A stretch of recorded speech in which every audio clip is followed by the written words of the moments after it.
Roll call and declaration of conflicts of interest.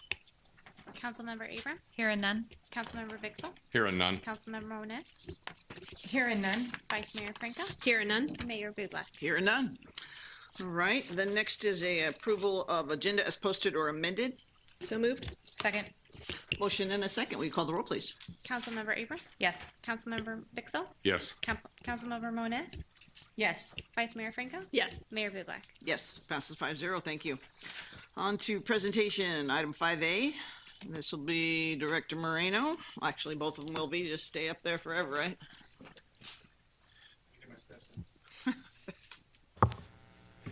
Thank you, Mayor, Council members. Tonight, item in front of you is the first presentation talking about a topic that we talked about back in December of 2023, and that is transient occupancy tax, or formerly are known more as TOT. So TOT, as a general description, is a hotel tax for residents that are staying for a period of time less than 30 days. What we're trying to accomplish here today is really to, one, kind of readdress what our rates are looking like, get them a little more current to what today's standards are. Last time they addressed this, it was back in 1991, where it was switched from 5% to 9%. So now we're proposing today again to switch it to 14%, which was previously discussed. Kind of going through the ordinance, we gave you two sheets. One was a red line of what it looks like, and you're going to see a lot of strike through. It's going to get really confusing. That's why we gave you a clean sheet as well. The overall objective is for a lot of things. One, clean up the language. This information hasn't really been addressed. Although the rate was addressed, the language wasn't addressed. Online sales were not a factor back then. They are now. Trying to capture that part of the ordinance, and also process and procedures and how we deal with things going forward too as well. So it's not just rates, it's cleaning up the overall ordinance as far as definitions, processes, and how we deal with things overall, and getting us more to today's standard. So today, to assist in going through the overall ordinance, or actually answering any questions that the council may have, is Ben Fay. He's an attorney. He's been helping us draft the ordinance itself. So he wrote multiple in the over period of time. So we're not going to get into a discussion about what the money's going to be doing. Obviously, that's not the topic of today. It's really about the measure itself and trying to get through the process of what the ballot process actually looks like. So at this point, I'd like to just open up to council for any questions they may have.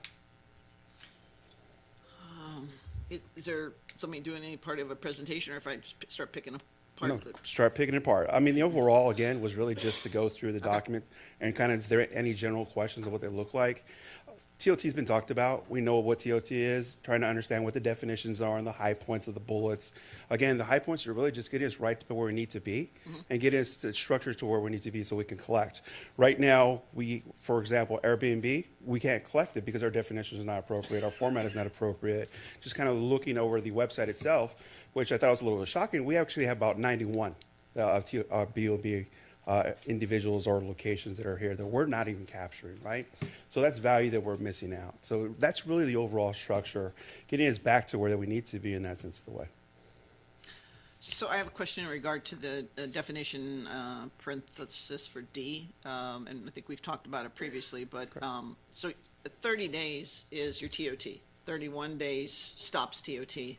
And so if the state says you can only do it at 30-day increments, why isn't that we don't just say, okay, now you're going to transition to another room or whatever, and we're going to start over? Is there some sort of bifurcation the law won't allow? There is actually a tax and revenue code that allows once an individual is past that 30-day marker that the TOT will stop. That is the tax and revenue code for the state. So, Ben, would you like to elaborate on that? Well, first off, are you able to hear, Ben, just to confirm? Yeah. Isaac, I'm afraid I can't hear the city council very well, so if you could repeat the question. Sure. The question is regarding TOT and why it stops after the 30 factor, and why can't we restart it after that? Is that to the point, Mayor? Why it stops at 30 days? Correct. Yes, that is, as Isaac said, that is provided by the Revenue Taxation Code. It gives specifically the power to levy this kind of tax, and it says you can't do it on a person who stays more than 30 days. So it's unfortunately the city's hands are tied there by the state statute. But is it illegal for us to mandate that they move the person? So the question is it illegal restart? to mandate an individual that's in a room to switch to another room? To restart the clock, basically. A good question, which I'll be honest, I have not dealt with specifically in the past. I think that would get, I don't think you could. Let me try and put it a different way. As far as our somewhere in the ordinance or zoning, whatever it may be, can you limit an individual stay to a 30-day factor and no greater? Maybe that's a better way to look at it or question it. I think in the context of zoning, you probably could, because you can zone where a hotel can be and not be. There's a difference between a residence hotel where people stay longer than 30 days and where people stay for shorter periods. So I think from the land use zoning context, you can probably have those kinds of regulations. You can't do it just because you want to collect a tax from them, because I think that would be attacked as trying to get around the statute. But on the other hand, you very perfectly, for valid reasons, could say, look, this is an area where we just want people coming, tourist areas, things like that, areas where you want people coming for short term. I think that could be part of zoning. Other questions? Yes, so this generally is written as a flat tax amount, whereas the next item we'll be talking about something where it's a maximum rate and then the authority is given to the council to adjust it. Can our advisor kind of talk a little bit about why TOT is being written like that? Sure. As opposed to the alternative? So Ben, Councilmember Abram is asking, we have another ballot measure after this, which is a cannabis tax where they set a ceiling. And by resolution, they can change that variable and what it looks like. Traditionally, have you seen it more in the standard where the TOT is actually just set and they go? Or is it viable to set a ceiling and adopt the rate by resolution at a later point in time, or just accordingly as council sees fit? You can, I haven't seen that with TOT, but I definitely have seen it with other taxes. You need the voters to approve a maximum tax, and you can give the council in effect, the authority to set a rate lower than that maximum tax. The voters could give you that power. We could draft the ordinance, the measure in that way that it could be up to a certain percent, and then the city council could set lower amounts if it wants to. Other questions? What other Does that answer cities, the question? It did, thank you. what other cities are looking to increase their TOT taxes this coming ballot? We won't know until they start seeing the filing come through. We'll see the information on who's doing what. I will say TOT and business license from the financial perspective is what I call the low-hanging fruit, right? Because you're not impacting the community. They're easier to get passed through a ballot measure. So if you do see a community that's looking to try and get drive some new revenues or whatever that may be, they will look to these two types of taxes. So it is not uncommon for them to change these. But you don't know of any other city that's gonna, I currently don't. Yeah, once Wow. they start filing, then we can see what the information and how it's all floating through. okay. And then at 14%, we would be the highest in the area? That is correct. Councilman Rabe? Well, just to elaborate on that point, last time we talked about this in December, you said that Modesto, for example, has other assessment fees and things. Do you know the effective transient occupancy tax and other things for like Yeah. Ceres and Modesto, since those are the biggest market competitors to Turlock? I tried to look at Modesto's. I didn't see any other improvement districts. What the councilman was referring to is the question came up, why so high, right? So what you'll see in a lot of tourism cities is other assessments districts that are layered underneath. Improvement districts, tourism districts, things of that nature.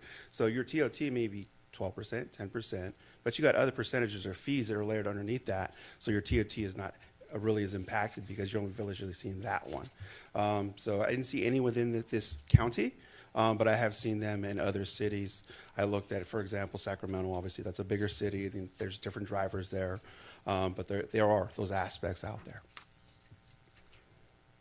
Other questions? Open it to the public. Anyone wishing to ask a question? Come on up.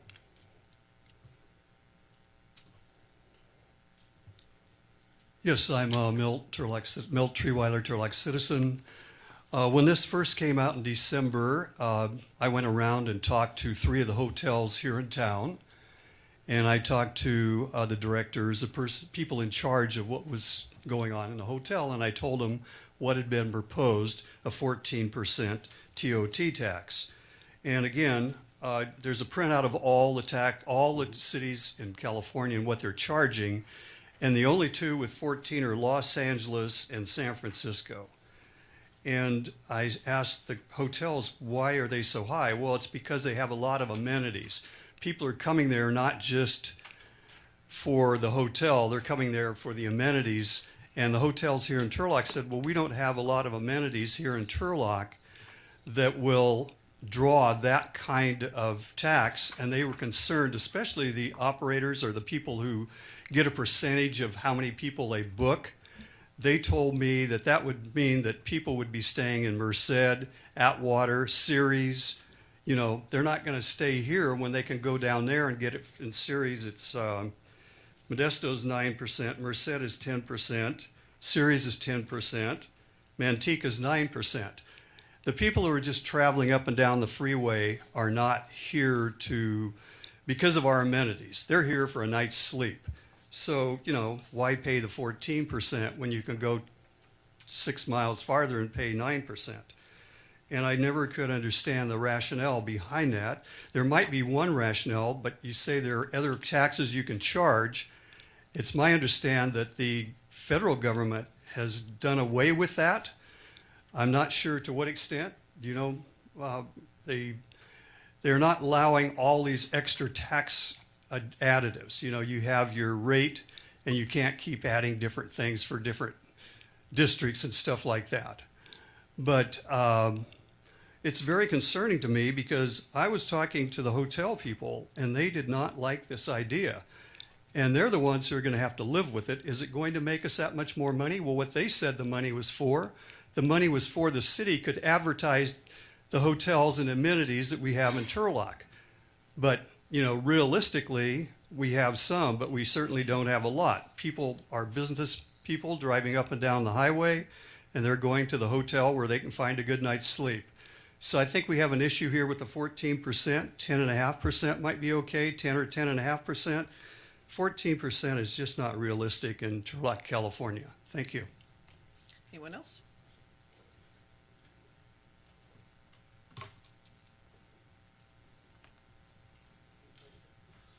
Hi. Just quickly, the idea of setting a maximum rate and then allowing the council by resolution to set the actual tax value, I didn't know about that beforehand. I find that to be interesting because then that would, the thought that just occurred to me is that that could allow, shall we say, experimentation.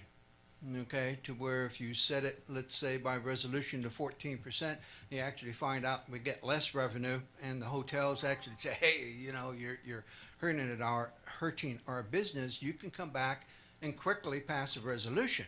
Whereas if you do it via the way it's written now, no offense, man, you have to wait for what, another 2 years to pass a ballot measure. So I found that interesting.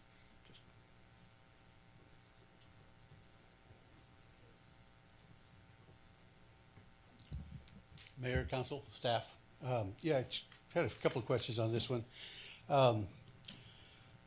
First of all, we're proposing a 5% tax increase on a business that continuously is at what, 90+% occupancy rate, I believe. I mean, we've been in the high 90s pretty much forever. And now we want to slap another 5% on top of these people. And as previously stated, the average in the area is going to be 9 to 10%. Seems like an awful big jump. I also agree that you're going to encourage people to stop in Merced, Atwater, Ceres, Modesto, maybe even Keys and Houston, who knows? But at 14%, I mean, I'm trying to figure out, we want to charge people 14% for the wonderful scenic panorama in Turlock. I mean, I love Turlock, but what are you going to see? Our luscious waterfalls? Or super loose payout casinos? Those amenities aren't here. So jump up 5% just because Turlock can, it sounds a little greedy, folks.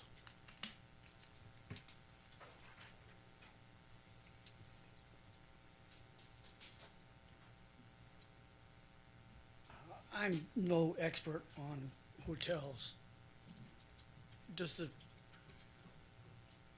When I rent a room in Turlock, in addition to the transit tax, is there a sales tax on that also? Nobody can answer at once. Is there sales tax Well, on it? once you're done with all your questions, we'll go ahead and have that questions answered. It seems to me that with tourism, or at least travel, supposedly going down this summer because of the price of gas, that we want to make sure our hotels are allowed to be as competitive as they can be. And I would think that if there is sales tax on that, that perhaps letting the hotels keep their rates maybe a little bit higher than other places because they're not paying additional transit tax, that we'd make it up in the sales tax. And I agree with the other gentleman. I just don't see a 14% rate being justifiable in Turlock. Thank you. Anyone else? Okay, we'll close public comment if you'd like to respond to the question. Sure, thank you. So what's driving the tax? This kind of goes back to the December conversation of the impacts and the factors that are going on here. And it's kind of the speech that I've been saying for some time now. We are a regional draw. We should be acting like a regional draw on how that impacts us. Do people come here just to stay? No, they come here for the college. They come here for the tournaments. They stay the weekends. Driving to 15 miles down the road, 20 miles down the road, it's going to cost you more than gas, and with the factor of what this dollar amount is going to look like. So it sounds like a large variable, but given the rate structures that are here, it's really not that high. So that's kind of one of the driving forces, right? Because those people are coming in, and what are they impacting? They're impacting our services. They're impacting our roads. They're impacting public safety. There's not one factor overall that doesn't impact that, right? As far as the community and how we do our services. So it's really coming back to that factor. Next one, why the big jump? Again, just trying to make sure we control those costs and what they look like. Trying to impact the overall community and help them too as well. Next one, sales tax. Sales tax is not on hotels. Sales tax are more for products and use tax. So there's no sales tax. There is other state fees on hotel rooms, but there's not a sales tax factor. I think I've captured all of them. You do? Thank you. Comments? Well, I brought it up, the idea of having a maximum for kind of consistency's sake and what we're talking about with the next item as well. And, you know, if the rationale is let's set a maximum and then evaluate what the market will bear for our area when as it relates to other taxes that we're pursuing, I think that's fair here, especially since 14% would put us at an outlier in the region. And, you know, there's a 4-story new extended stay hotel that's being constructed in series. So I think working in some flexibility for the council and the finance director to understand what the market is doing and kind of, you know, maximize the revenue, but also not hurt the businesses. I think that would be a better way to go.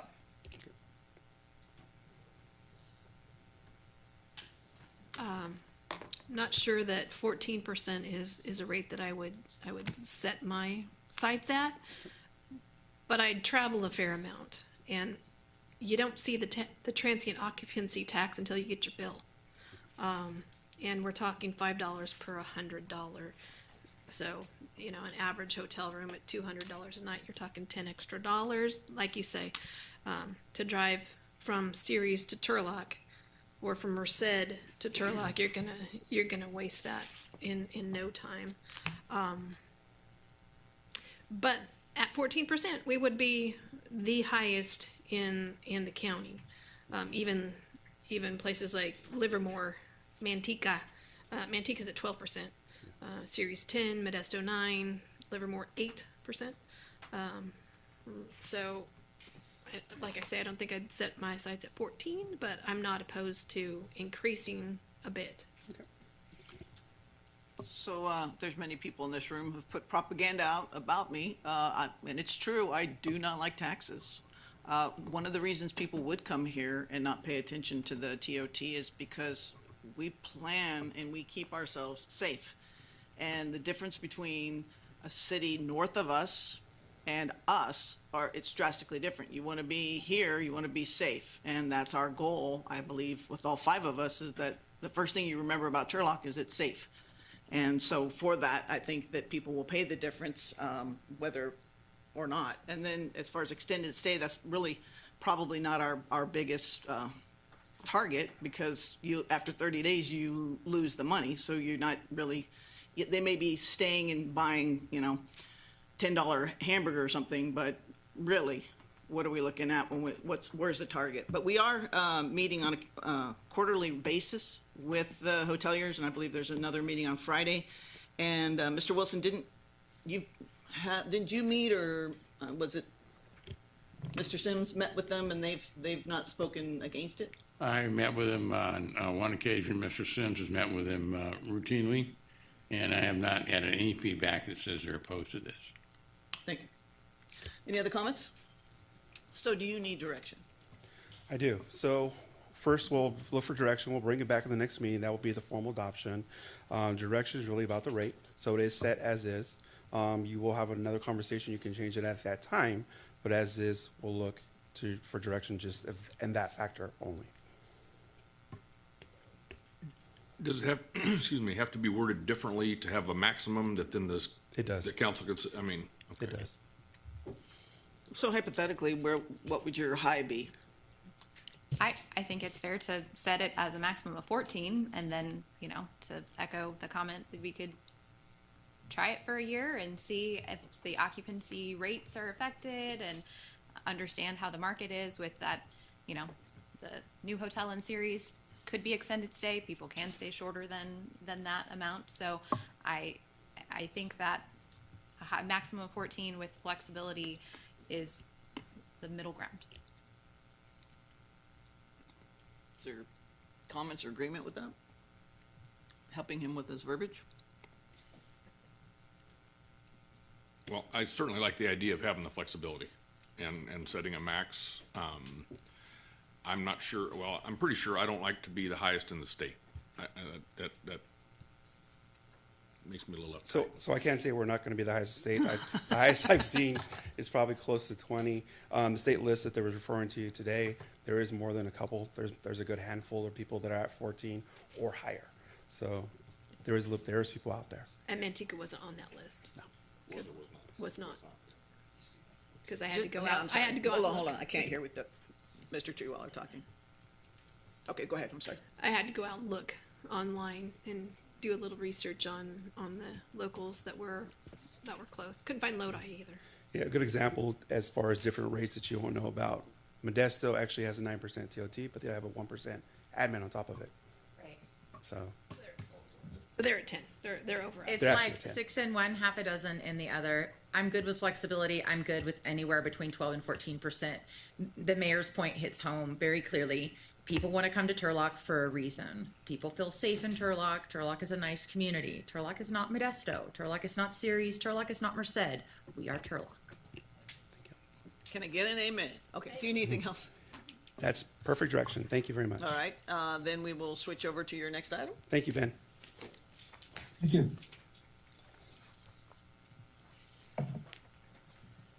Thank you, Pastor.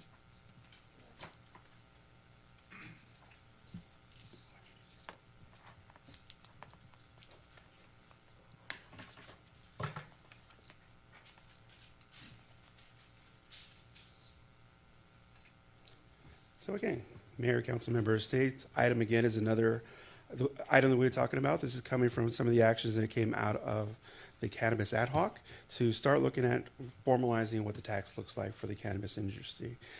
So today I'm going to turn it over to Mr. Lawrence from HDL, who has helped us draft this new overall revenue ordinance structure and what that looks like.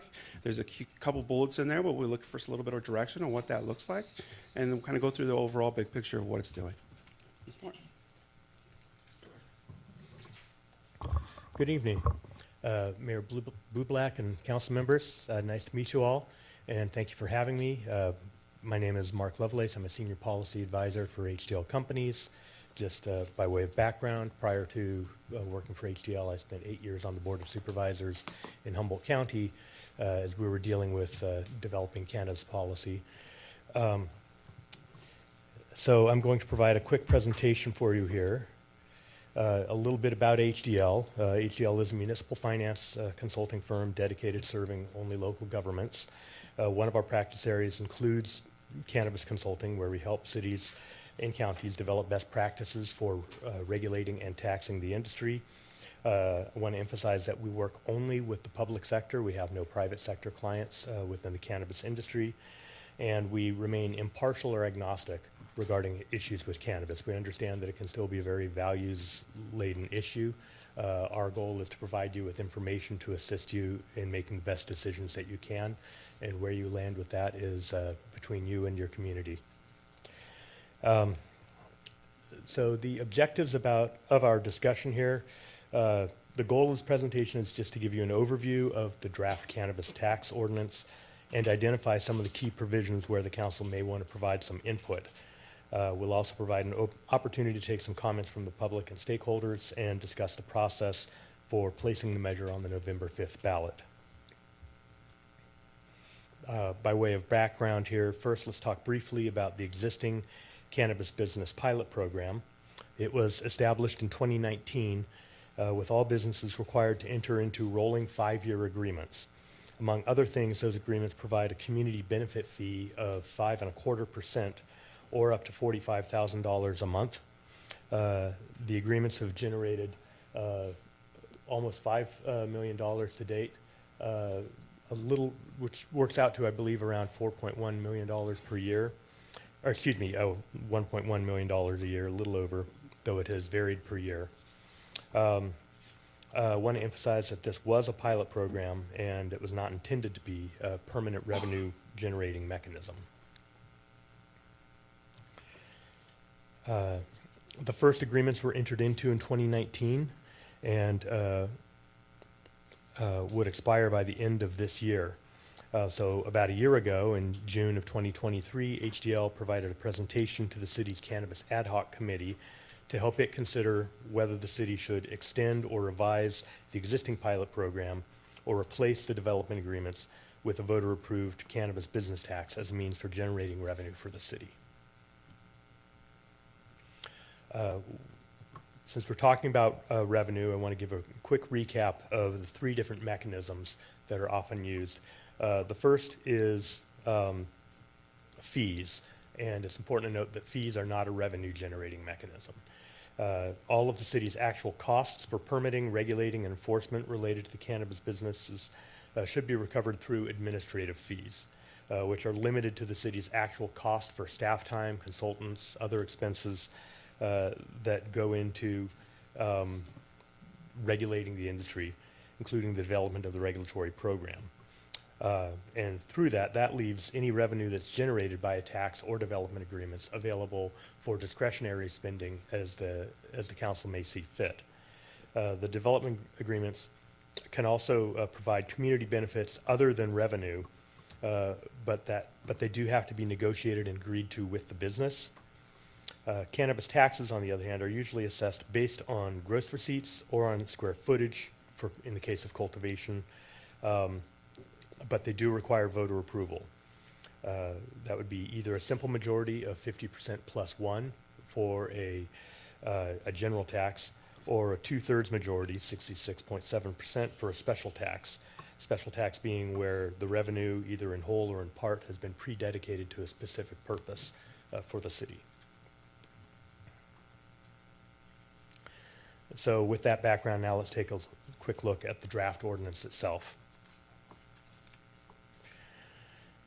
The cannabis ordinance would be added to Chapter 3, Finance, of the city's municipal code. The ordinance specifies that it would be a general tax to provide revenue for general governmental purposes. So this is, of course, one of the places that the council would may have input. The tax would apply to all cannabis businesses operating in the city, whether licensed or not, and whether located in the city or conducting sales. We're We're still waiting for a new one. Yeah, who's ordering that? There we go. Okay. I'll try not to touch the laptop. Anyway, the tax would apply to all cannabis businesses operating in the city, whether licensed or not, and whether the business is located within the city or just conducting sales within the city. So it's intended to capture unlicensed businesses, and it's intended to capture businesses that are located in other communities delivering into the city. Also note that the payment of the tax, according to the ordinance, payment does not authorize any illegal activity. So a business, unlicensed business that does pay the tax or a portion of the tax, which does actually happen at the state level, that doesn't mean that therefore the business is assumed to be legal. Can we stop for a second? You talked about the transportation tax then. If I'm delivering weed to you and you live here in town, how do you do that? Because I know it's been an issue since they started trying to legalize it. In both of the cases, cannabis businesses in California, licensed cannabis businesses, are by state law, they can deliver to any residence in the state. And the city can't prevent a consumer in the city limits from ordering cannabis, having it delivered to them at their house. However, as a tax, a business delivering into the city would be subject to that tax. Admittedly, the collection of that tax gets to be very difficult. There are issues with apportionment because there are two jurisdictions at play that have to determine what portion of that transaction happened in the host jurisdiction where the business is located, and what portion of the transaction, the weight of that transaction that is, that occurred at the point of, where the cannabis trades hands. And there's also, the fact that the city does not have the ability to regulate or audit businesses that are not permitted at the local level. So even though you can require them to obtain a permit, So really, it shouldn't be in the, Excuse me? but so you're gonna do Grubhub really? I mean, like how are you really gonna, somebody's gonna say, "Hi, I'm actually delivering to his house"?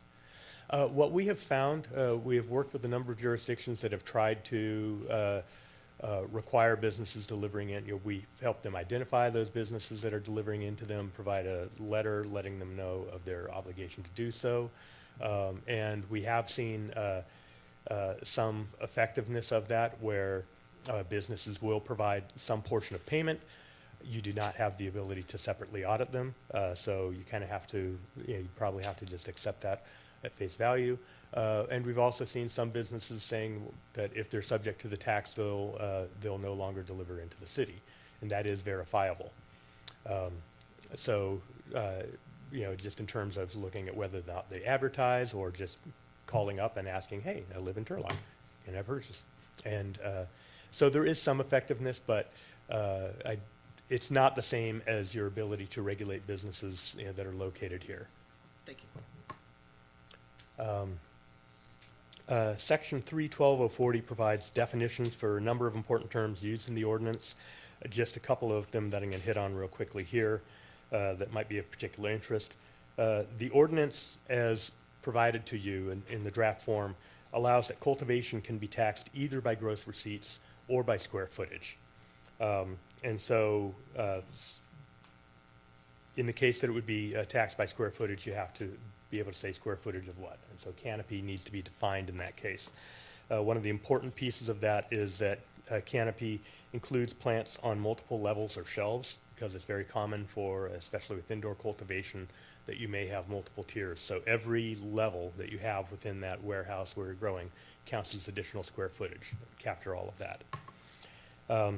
Engaged in business includes retailers that deliver into the city from locations outside, as we were just discussing. So they would be required to get a local business license, just as, say, a food truck that parks at night someplace else, but parks during the daytime for business here in the city, or other businesses that operate in the same way may have to get a business license. It's not the same as the type of business license that you require of a cannabis business located here. Gross receipts in the draft form includes all sales of cannabis, cannabis products, and non-cannabis products. So that means that hats, shirts, paraphernalia, anything else that the business may be able to sell would be subject to that tax. So it's a tax on the cannabis business, not just on the sale of cannabis itself. Non-arm's length transaction is a really important definition because many businesses in the cannabis industry are vertically integrated, where they may hold multiple business types, such as manufacturing, distribution, retail, and all those businesses, separate businesses, may not be located within the same jurisdiction. We have seen, particularly with cultivation, where a business is cultivating within a certain city, and then they move the product through their distribution arm to their warehouse located in another jurisdiction, and they will say, well, there was no sale because the product, stayed within the company. So the definition of non-arm's length transaction captures that any movement of the product like that between different arms of the same business would be taxed at the fair market value of the product at that point within the supply chain. Section 312.050, tax imposed. This establishes separate maximum rates for both retail and wholesale cannabis businesses, and also for cannabis testing laboratories. We use in the draft, we use 10% just as a placeholder. And again, this is a maximum rate. This is not suggesting the rate that should be imposed, but by setting a maximum rate higher than what the council may actually land on, it allows for flexibility in the future. But I do want to emphasize that when we talk about maximum rate, we are not suggesting that as the rate to be implemented initially. So the ordinance does establish only the maximum rates. It allows the city council to set the actual rate after adoption by the voters, and the council would also be able to adjust that the actual rate as it sees fit at any time, provided that of course you cannot set the rate higher than the maximum rate is defined within the ordinance. The ordinance also establishes separate rates for, as noted, for retail, wholesale, and testing, but it allows the city can also establish different rates for subcategories within there, such as the council could choose to set separate rates for medicinal sales and for adult use cannabis, if it chose to. It could also establish different categories for cultivation, manufacturing, and distribution, if desired. But as is, it just divides them into those three main buckets of retail, wholesale, and testing. 312.050, tax imposed. This allows the council to tax cannabis cultivation either by gross receipts or by square footage, as noted before. The square footage of canopy area would be based on the maximum square footage of canopy as allowed on the business's permit. But there is also a provision within the ordinance, which I'll speak to later, that allows the business to request an adjustment for canopy area that is permitted, but it's not going to be used for a period of 6 months or more.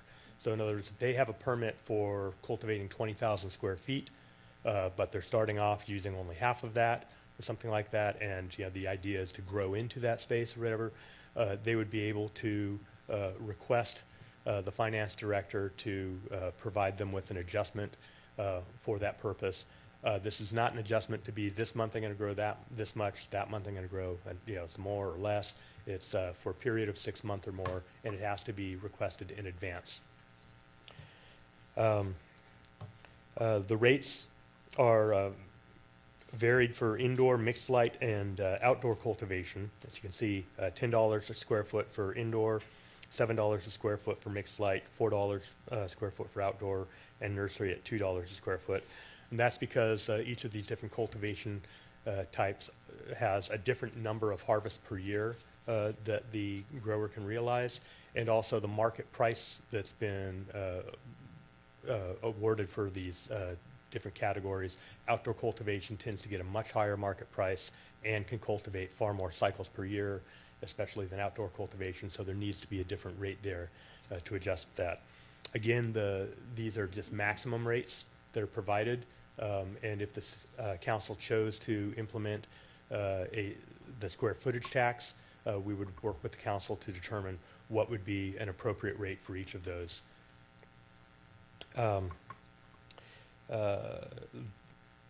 Under a square footage tax, the maximum rates would need to be adjusted by CPI each year. You know, the gross receipts tax, of course, self-adjusts in that way. The square footage does not. I also want to emphasize that the provision within the ordinance that allows for cultivation to be taxed by either by gross receipts or by square footage should not be interpreted as an invitation to change back and forth.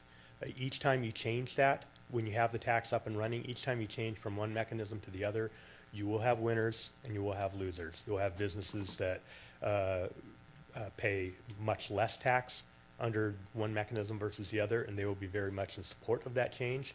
And you also have businesses that will be paying more when you change it, and they will be very much opposed. So it's important to, you know, deliberate and choose carefully which method you want to implement.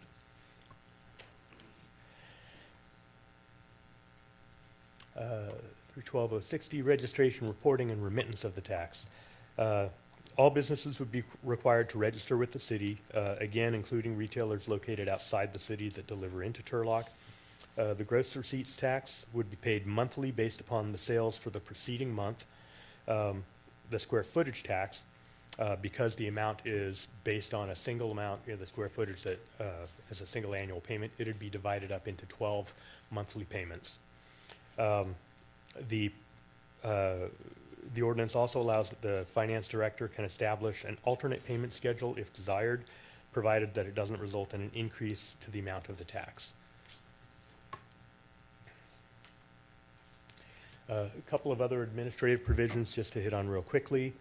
312-140, the finance director can promulgate rules and interpretations as necessary to administer and enforce the tax as a FINI ordinance. You provide it as a starting point, and as you go through it, you will find, you know, ways that you need to tweak it a little bit here and there to make it function as best as possible for the city and for the businesses. Any appeals of the tax or any penalties would be heard by the city manager or his or her designee. That is a common approach, though some cities choose a special hearing officer or may have the finance director, or in some cases the council here that city manager is definitely the most common mechanism that we see. The businesses must preserve records for 3 years and allow the city to conduct audits to ensure the accurate reporting and remittance of the tax. The finance director can grant disaster relief of up to $10,000 in taxes in case of fire or other disasters. This is something that is more commonly an issue in places where there's a lot of outdoor cultivation and also fire zones. We've seen that, but important to note that the $10,000 is $10,000 of the tax. It's not, you know, for the value of the product or anything else like that. It's just that they can ask for relief of up to $10,000 if they've suffered some sort of a disaster. A couple other quick provisions: any violation of the code would be a misdemeanor, and the ordinance allows that if any provision were to be voided by the courts, the other provisions would still stand. That's pretty standard language for any kind of an ordinance. So now moving forward to placing the tax ordinance on the ballot. If the council were to choose to go forward with this ordinance. For our purposes here today, HDL and staff are looking to you for direction on a few key elements of the ordinance. Primarily looking for direction on the maximum rates to be included in the ordinance, and whether the council wants to include the option of taxing cultivation on square footage, as well as gross receipts. Of course, the council is also welcome to direct any other changes as you may see fit. With that, staff would bring back the revised ordinance back before you for a first reading on June 25th. A quick note about for a reading of the ordinance for something that's going to go on the ballot. We've worked with a lot of different jurisdictions around California, a lot of different city attorneys and county councils, and there tends to be a little bit of interpretation of whether, if it's going to go on the ballot, it requires both a first and second reading, or whether it requires only the first reading and the vote of the people qualifies as the second reading. There's also some jurisdictions that have placed it on the ballot with no reading, saying that if it's passed, then we'll bring it back for a reading afterwards. So there's a lot of variation in there. We would, of course, defer to your city attorney on that matter. We provided for you just as a kind of a placeholder or a starting point, a ballot statement. The ballot statement can be no more than 75 words, and it's common with a general tax to want to give as much assurance to the public as possible of how the council and how the city may utilize the revenues from that tax without actually committing a single dollar of that to there. So trying to run through the list of things that the council or the city may choose to provide for.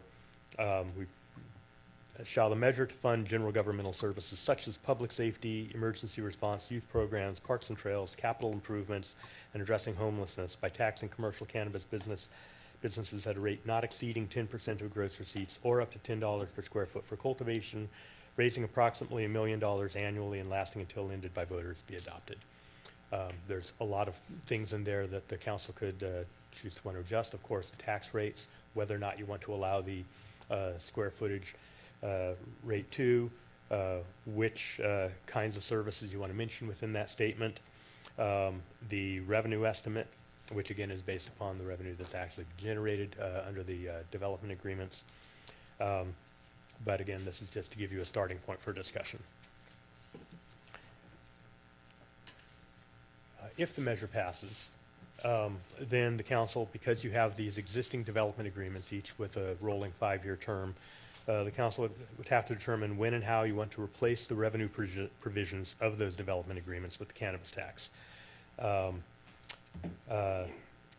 Since they each have a 5-year term, that they also provide that the business subject to an agreement would be protected from paying any city cannabis tax during that time. So the city could not impose both. However, the city could negotiate with those businesses as you see fit.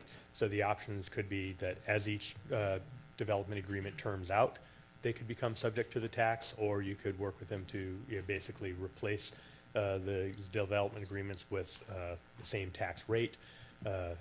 However, there are other provisions within the development agreements beyond simply the revenue piece, so there'd be a lot of other considerations that would have to be explored. And with that, I believe that concludes my presentation, so I'd be happy to answer any questions you may have. Questions for the presenter? Councilmember Bixel? Yeah, I've got a couple things. I mean, I guess what I would ask from your expertise, if you've been in, sounds like in this business for quite a while, or at least consulting for it, where do you feel is the sweet spot for cities like us to not drive people to north, south, east, or west to buy it, at the same time, not put such a burden on the local business that they can't afford to stay open? And number two is with regard to, I mean, I have no idea what the going price is, but obviously our business's biggest competitor is the black market. And, you know, how close, I mean, how can they stay competitive, or what is competitive in that? And do you hear from them about that? We certainly hear a lot about the persistent illicit market in cannabis.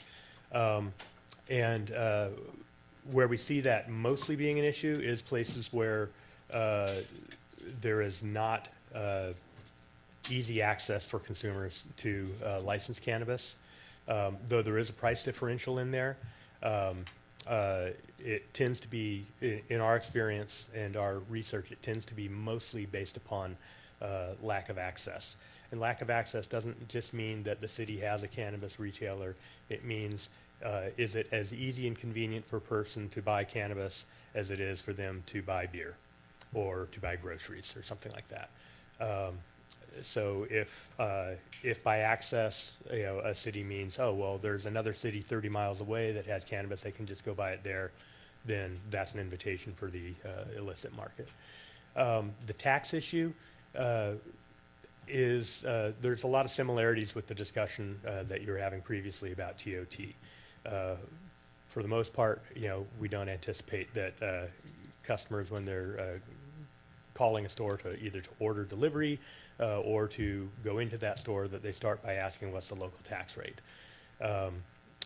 So to that degree, unless the tax rate really starts to be felt by the consumer, we don't think that from the consumer end it's going to have an impact. However, a 1% tax rate for a business that has the choice to locate either within the city or immediately outside the city, that's 1%, assuming that the product is being sold at the same price, because the tax is absorbed into the retail price. It's not, you don't buy it and the tax is on top of it. For the same product at the same price, that's 1% that the business can say, I can either locate within the city and pay it to the city, or I can locate outside the city and keep it for myself. So what we try to emphasize is to try to be competitive and consistent with the other jurisdictions around you. And so generally we recommend a range of 4 to 6% for retail. And your current rate of 5.25% is certainly right within there. We do see certain pockets around the state where the retail rates may be 8% or maybe all 4% or something like that. But generally, we think that that 4 to 6% rate, again, with the current agreements being right within that, is what we would recommend for the city. Noting again that the actual rate is different than the maximum rate. I have a question for Isaac real quickly, I'm sorry.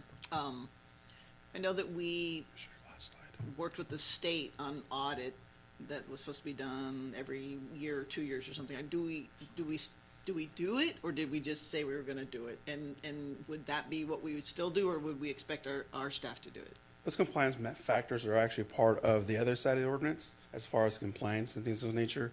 So those audits, those compliance measures that are done annual to the locations still have to be done. That's not gonna go away. This, again, is just formalizing the overall revenue stream and how it's done. So why do we want to go into this direction, and why are we talking about this, right? The measure itself and how we're doing it, the format in which the DRs are doing and how we're collecting this public benefit, was seen as a program, right? The overall justification of how we spend the money is only spent on one-time items, certain parameters, short-term things in which we don't really want long-term objectives going through there. Just salaries, an example. I'm not saying we're going to spend on salaries, but long-term expenditures, because we don't know where this is going to go. This ordinance and this tax, I don't want to say solidifies, but helps us get to the point where you can have that generation of revenue stream going forward. The compliance factors for the organizations, the DAs may or may not go away, and that's not really the topic, but there's formats in which we still have that overall essence of control on how we do things within the city. Other questions? All right, let's open it to public. Anybody? Okay, there you go. Jump up, I like it. Good evening, Mayor, members of the City Council and staff. My name is Angelica Sanchez. I work for Perfect Union, one of the 4 retailers in operation in the city of Turlock. And I'd really just like to thank you for putting a cannabis tax ballot measure on the November ballot. As we've learned together that one set rate for every retail is not sustainable. And while we agree that having a set tax rate is the best course of action, the maximum tax rate currently being proposed is 10%. I would like to recommend that it be 8% in line with Stanislaus County, Modesto, and other neighboring jurisdictions. I also sent in a recommendation letter for what we believe the set tax rate should be. It was from Natural Healing Center, Perfect Union, and Evergreen, also known as Flavor Farms. In that letter, we recommended 4 to 6% in line with other California jurisdictions. If you get a chance, I really urge you to read it. I did a lot of research, I put a lot of work into it, and it's got a lot of really good information in there for you. Thank you.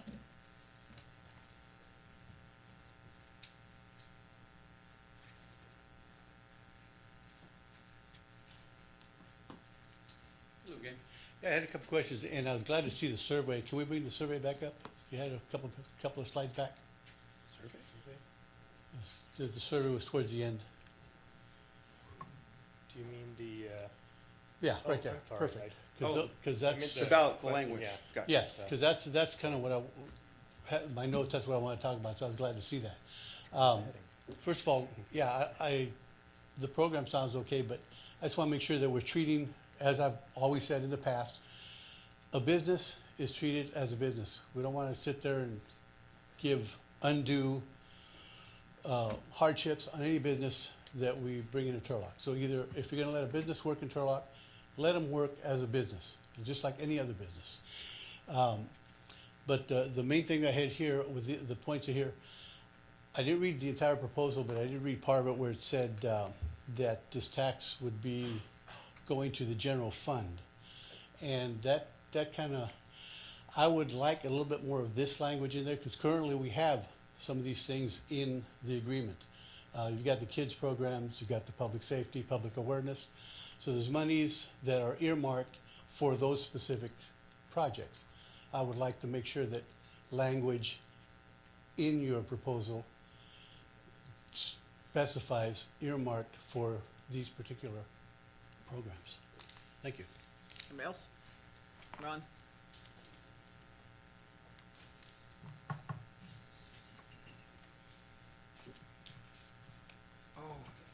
I kind of was gonna comment on that same slide.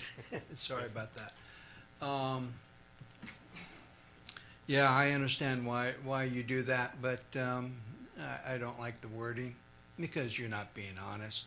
This is the same stuff that we had with Measure A. Thank you. I'm gonna comment on later. You're not being honest, okay?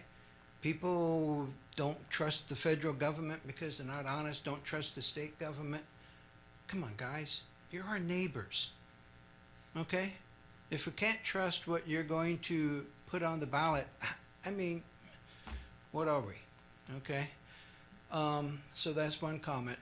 Another observation, I don't know really how this impacts, but I think it would be 5 years for, no, not Evergreen. Thank you, Firehouse. Firehouse, and in October, I think it would be 5 years for Perfect Union. And I think at least for Perfect Union, that whole entire time, they weren't making enough money, you know, to where if it was 5% of their profits. So I kind of wondered what's going to happen with Evergreen and Natural Healing Center, okay? And I also wonder why the public who buys this product, why they would vote for this. Okay, I just don't understand. It's kind of like, okay, let's make sure the price is higher on the product that I am going to buy. And I get to have a choice whether it's going to be jacked up 10% or not jacked up 10%. I don't know, maybe someone can explain that to me. I don't buy the product, so I have no idea, but those are my comments. Thank you. Anybody else? Yeah, I was gonna say that. Yeah, this gentleman.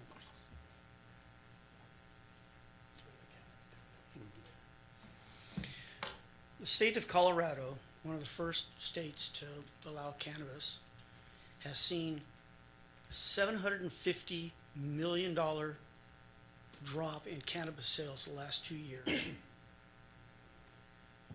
Increased competition, moonshiners, for lack of a better word, have all contributed. The state of California has had cannabis sales contract 11% for the last 2 years, each year. Probably for the same reasons.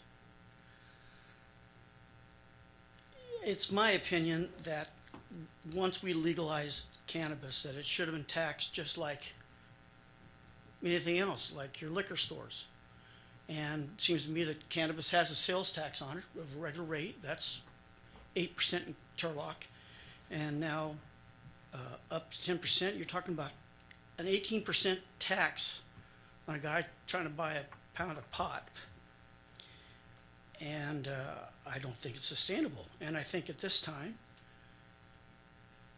the city needs to say, if we're going to have these businesses in there, we need to make sure that it's sustainable to them.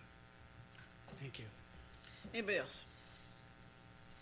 All right, we'll close the public comment and bring it back where any of those things you want to respond, but please don't respond to specificity of the name of the businesses. This is only about what this looks like when it comes back. Correct. So let's start with the first question as far as earmarking and different programs in this way. So a tax comes in two different formats, a general tax and a special tax. When you earmark it, let's say it's public safety or whatever you want to call it, that is a special tax. A special tax has different parameters on how it goes to the ballots and actually requires a higher rating approval. 76? 66. So a general tax in this nature of what's currently being proposed is only 1/50%. So it's a lot easier to get that ballot processed and through because it is a general tax, not a special tax. So that's one of the bigger reasons why you do this. Again, the language is just general language overall. Why the public vote? So we're talking about the tax and the formats and what it should look like. Some of the different things that have come up during this process is really about the tiering system that's currently going on and how that impacts overall businesses, whether they're being taxed more or greater than or less than or what that looks like. So through my analysis, going in this format will actually benefit them more. Better because you have a straight flat tax and you can have it based off your gross receipts in that format. Having that tiered system actually generates them paying more tax than they would than a competitor. So it actually creates competitiveness throughout the market and kind of stabilizes in that format. So I believe I've got to all of them. Is there anything I missed? Comments? Sure. Oh, yeah, please do. Suggestions? Can you go back to the slide where you talk about what guidance you need from us, just to guide the? Not sure I had I'm not sure if I had that captured in a single one. Other than? There we go, okay. I guess it is in that one, okay. So the main things that we'd be looking for input would be the maximum tax rates. To the comment about, various comments about 10%, again, we put that in just as a placeholder.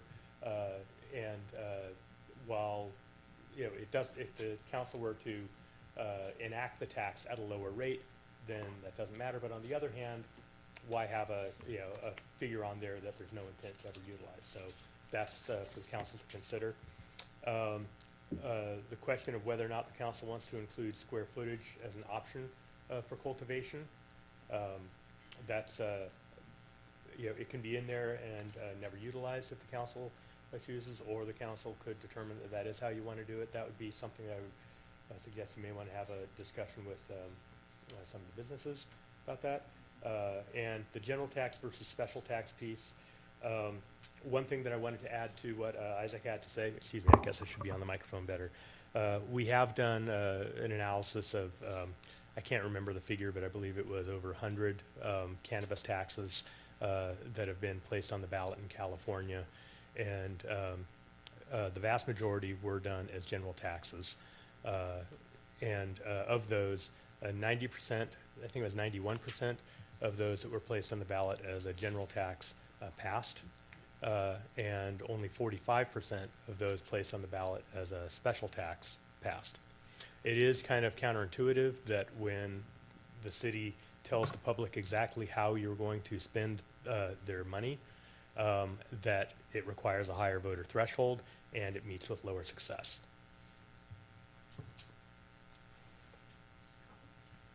Sure. Well, I'll just comment that, the ad hoc committee on this, we really recommended that we need a tax. We need a different mechanism than what we have to give that long-term sustainability. I'm fine to defer to your judgment on a maximum tax rate that is in the draft ordinance right now, and to keep maximum flexibility, I think including the square footage option makes the most sense going forward. And to your point of a general tax, seeing as we need this mechanism, I think a general tax is the most appropriate. Personally, I don't have a lot of issue with the sample verbiage there, because I do think that outlining what are general government expenditures as opposed to other special things, I think that is appropriate to have in there. We've used it on a variety of things, pools and such. So I believe that keeping it broad and letting people know, and certainly having a policy coming thereafter to say exactly what we want it to be going toward is appropriate. Other comments? Comments. I agree that I think we need to move towards the specific percentages. I do like the $10 per square foot cultivation because I think that is appropriate. Any other manufacturing that's going to sell their product to somebody else is going to get, is going to pay a sales tax. I don't like the verbiage on the draft ballot measure. I think it goes back to the Measure A stuff. I think you just need to tell the public it is, we're just doing this because it's easier for everybody to do this way, and not say it's for this, and this, and this when it's a general tax. It can be used for anything, and maybe this council wouldn't use it, but you don't know what a future council is going to do, and the people are going to see it as a bait and switch, which is, kind of what they thought with Measure A.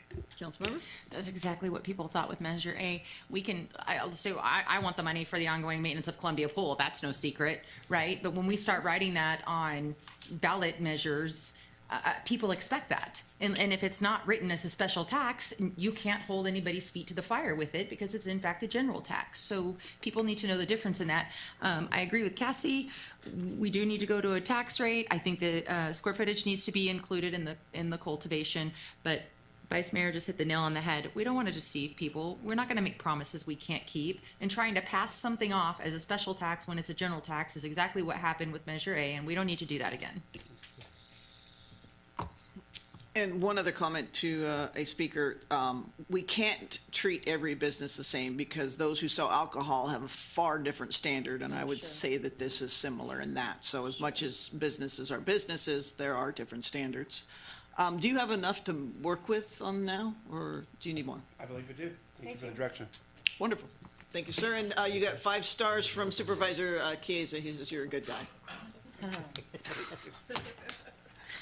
All right, this time set aside for public participation, which is at 3 minutes on items that are in our purview and not on the agenda. I have Milt Treeweiler.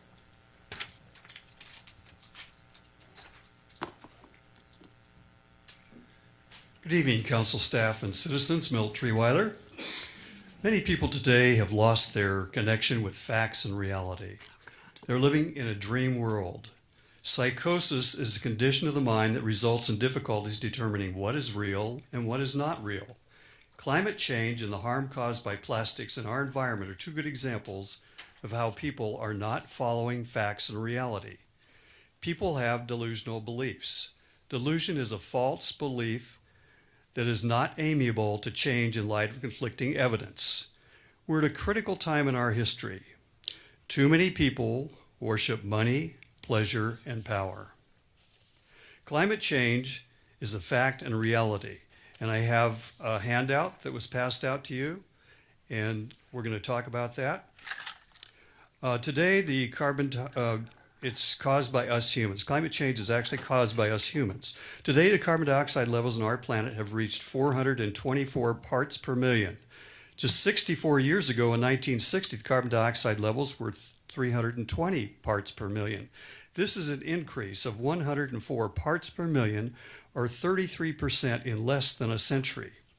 We've never had CO2 levels this high in the past 800,000 years, which we can test with ice core, the method. That's what's tested.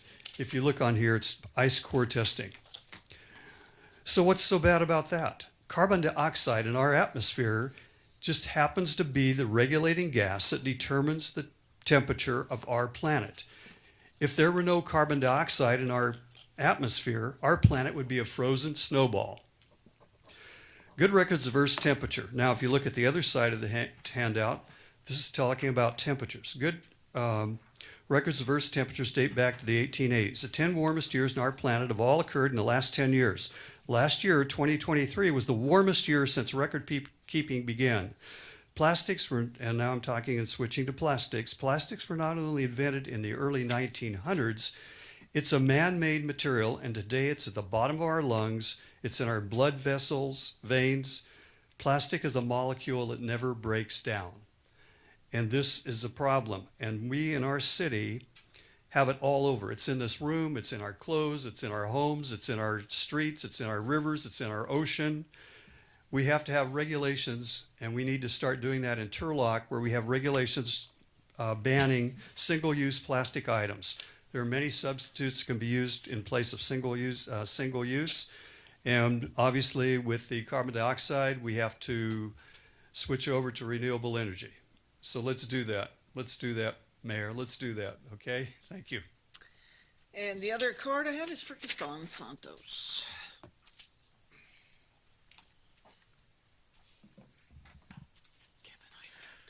Good evening, Mayor Bublak and Council. Kristan Santos here representing the office of Congressman John Duarte. I'm here tonight for Gavin Klein, who represented our office this afternoon at the ribbon cutting ceremony at the Turlock Chamber of Commerce. The Mayor Bublak and others for Royal Cafe and Deli. Our office is always glad to welcome new businesses to the Turlock community. President Ronald Reagan once stated, "Veterans know better than anyone else the price of freedom, for they've suffered the scars of war." Congressman Duarte is proud to have recently voted for H.R. 8580, the fiscal year 2025 Military Construction, Veterans Affairs, and Related Agencies Appropriations Act. This bill honors our commitment to our nation's veterans by fully funding veterans' health care benefits and other VA programs. It bolsters our national security by reinforcing our strategic posture in the Indo-Pacific region so that our troops can better defend the United States and our allies, and it funds programs to improve the quality of life of military families. Specifically, when it comes to the VA, this bill provides $337.4 billion for the VA, which is $75.5 million above the fiscal year 2025 budget request, and $30.2 billion above last year, fiscal year 24. It fully funds veterans' medical care at $112.6 billion, and it provides $22.8 billion in advance funding for the Toxic Exposures Fund. Congressman Duarte remains committed to ensuring that our values veterans see more, not fewer benefits, and we ask any veterans in our district who need assistance with the VA to visit our website at duarte.house.gov to find contact information for our district office here in downtown Turlock. And speaking of our military, one of the greatest honors that Congressman Duarte has is nominating some of the best and brightest young men and women from the 13th District to West Point, Annapolis, the United States Air Force Academy, and the United States Merchant Marine Academy. So the Congressman's going to be hosting the 2024 Service Academy Information Night on Monday, June 17th at 6 p.m. at Castle Air Museum. That's 5050 Santa Fe Drive, Atwater, California 95301. This is an incredible opportunity for prospective nominees and their families to meet with a congressman and meet representatives from West Point, Annapolis, Air Force Academy. And the congressman also wanted to place an emphasis this year on other institutions like preparatory schools and ROTC, so they will be providing presentations as well. A nomination from a congressman, a United States senator, the vice president, or the president of the United States is required for many of these service academies, and we actually, as a point of pride for the congressman in this office, had 6 nominees that were nominated last year, and every single one of them were accepted to their respective service academies. Of course, we can't make any promises for this next cycle, but Congressman Duarte looks forward to nominating the next generation of leadership in our nation's armed forces. So again, that's Monday, June 17th at 6 p.m. at Castle Air Museum is this year's Service Academy Information Night. Thank you for your time. Anyone else? Ron?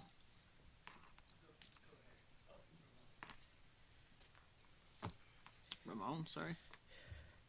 Good evening, Madam Mayor and council members. Sorry I was just a little short of breath because I was coming from Modesto for a council meeting. But anyways, I've been complaining about this a couple of times. The traffic lights are out of sync all over Turlock. It takes too long. The lights switch too quick. Sometimes when the light's red, there are still people driving by. And I'm not sure what's going to happen. We had major accidents happen, and then a week ago there was an accident on Main Street and Golden State Boulevard because, you know what's the cause of it? The lights, they switch too quick. Also, again, we need to reconsider making Turlock a little bit more pedestrian and bike friendly because downtown has great potential to improve. And since we have the market and the Turlock Farmers Market on a weekend, it'll be a great opportunity to transform the roads that we have into an area where people can just walk to nearby shops and to the farmers market and the market with a food without having to travel with a car, going back and forth. They'll just walk. Because honestly, nowadays it's just too dangerous to drive, and I've seen a lot of people driving like idiots, going back and forth, speeding, running red lights and whatsoever, and we have accidents happening every day. And also, right now I'm seeing now right by that outpass, that bridge, the Golden State Bridge, there's a growing tent city of homeless people, as well as Highway 99 right by the Monte Vista crossings. I've seen tents, and the situation is not good because I'm not sure what's happening, but and this is not really a magic wand solution, but this situation with the homeless crisis that needs to be requiring state and federal help, because this is not just Turlock. It's happening in Modesto. It's happening in San Jose, San Francisco, Los Angeles. And the only action we need to do is that we need the state and the federal government to step up and do something, providing mental health care, opening up the mental health hospitals, and also to reclassify which ones homeless and which ones that does need help, that's been suffering from mental and substance abuse issues, because we cannot afford to let this happening. And that's all I have to say. Thank you. Ron?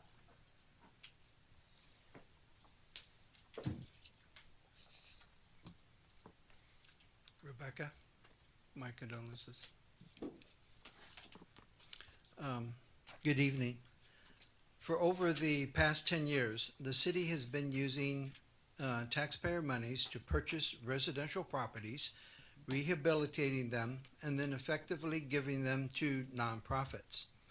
WeCare used the rental monies from these properties, from the properties they received, to enable their shelter to be open year-round. We know that of the approximately 350 unduplicated men who came through their shelter in a year, that about half of them are from outside of Turlock, and many are from Modesto and even from outside of Stanislaus County. We also know that approximately 80% of these men have severe addiction and or mental health issues. So during a year, around 140 men who are not from Turlock and have severe addiction and or mental health issues have come and stayed at WeCare.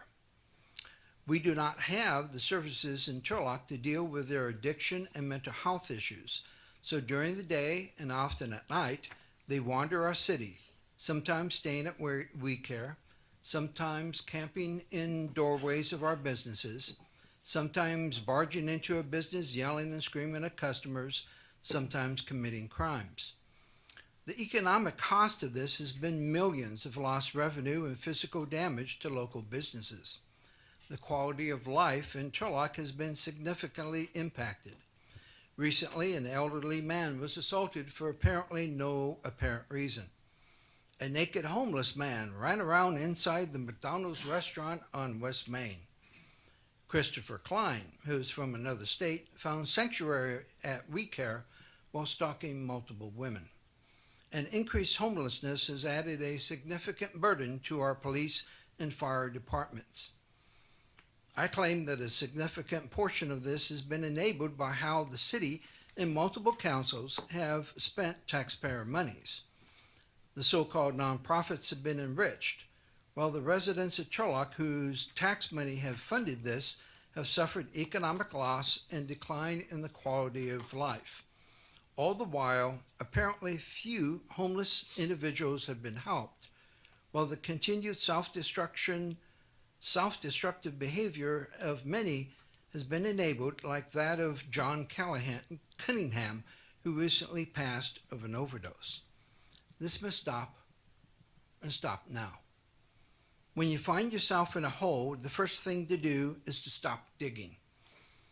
To continue doing what has been done for the past decade and expect different results is pure lunacy. Complete transparency and accountability of past performance must be demanded of nonprofits before any additional taxpayer monies are spent on them. Thank you. Anybody else?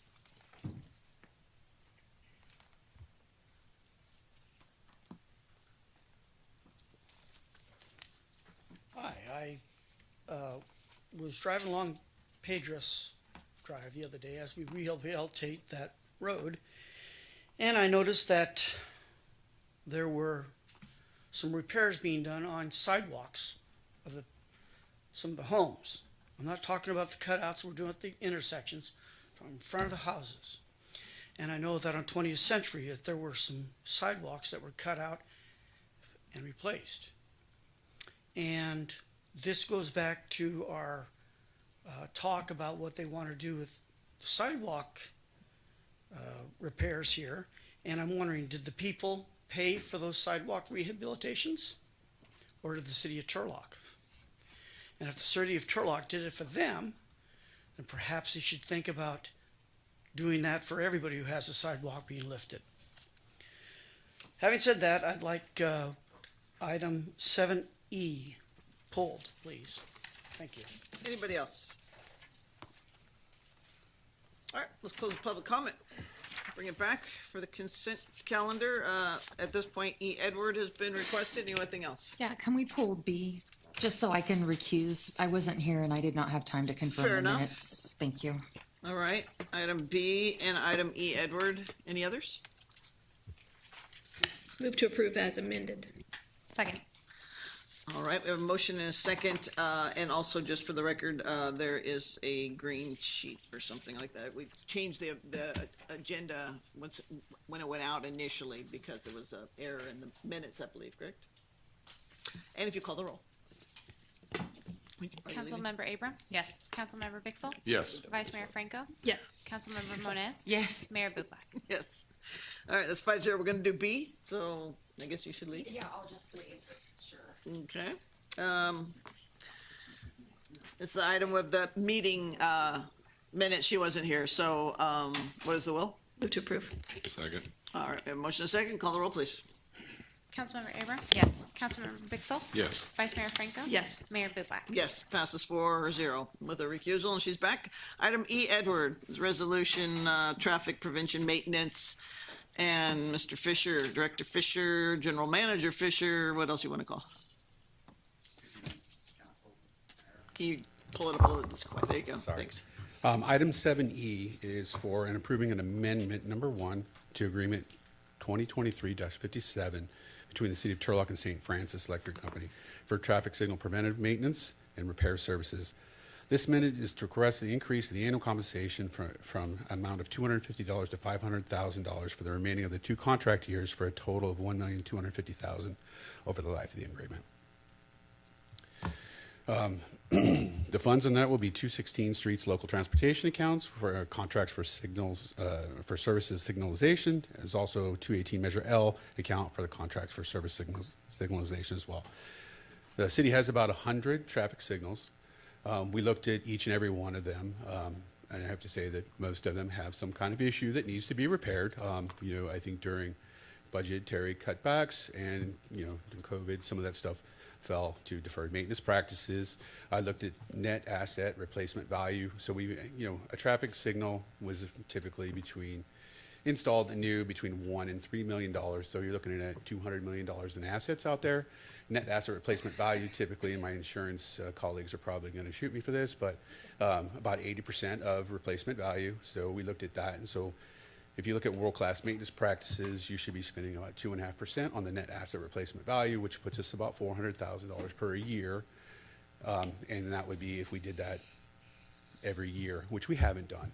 So increasing this contract will allow us to bring all of our signals back into spec. It'll also allow us to improve some of the intersections where your sun shields have been faded, they're shiny, they're almost a distraction. We have some intersections that have different types of lights and different types of sun shields. We would look to refurbish those at a significantly less cost than replacing them. All right, any questions before I open it to public? All right, you asked us to pull it. Why don't you come on up and explain?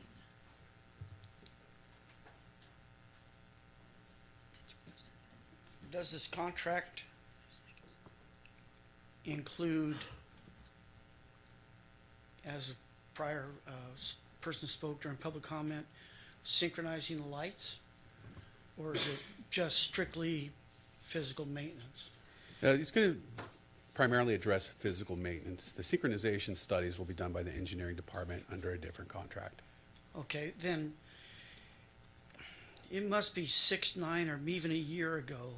It seemed to me, and my recollection was, that the city council voted to spend $250,000 to synchronize and fix the lights on Golden State. Can you tell me when that's going to be done? That was done with the Public Works Department, and I don't have a good answer, but I can get it for you.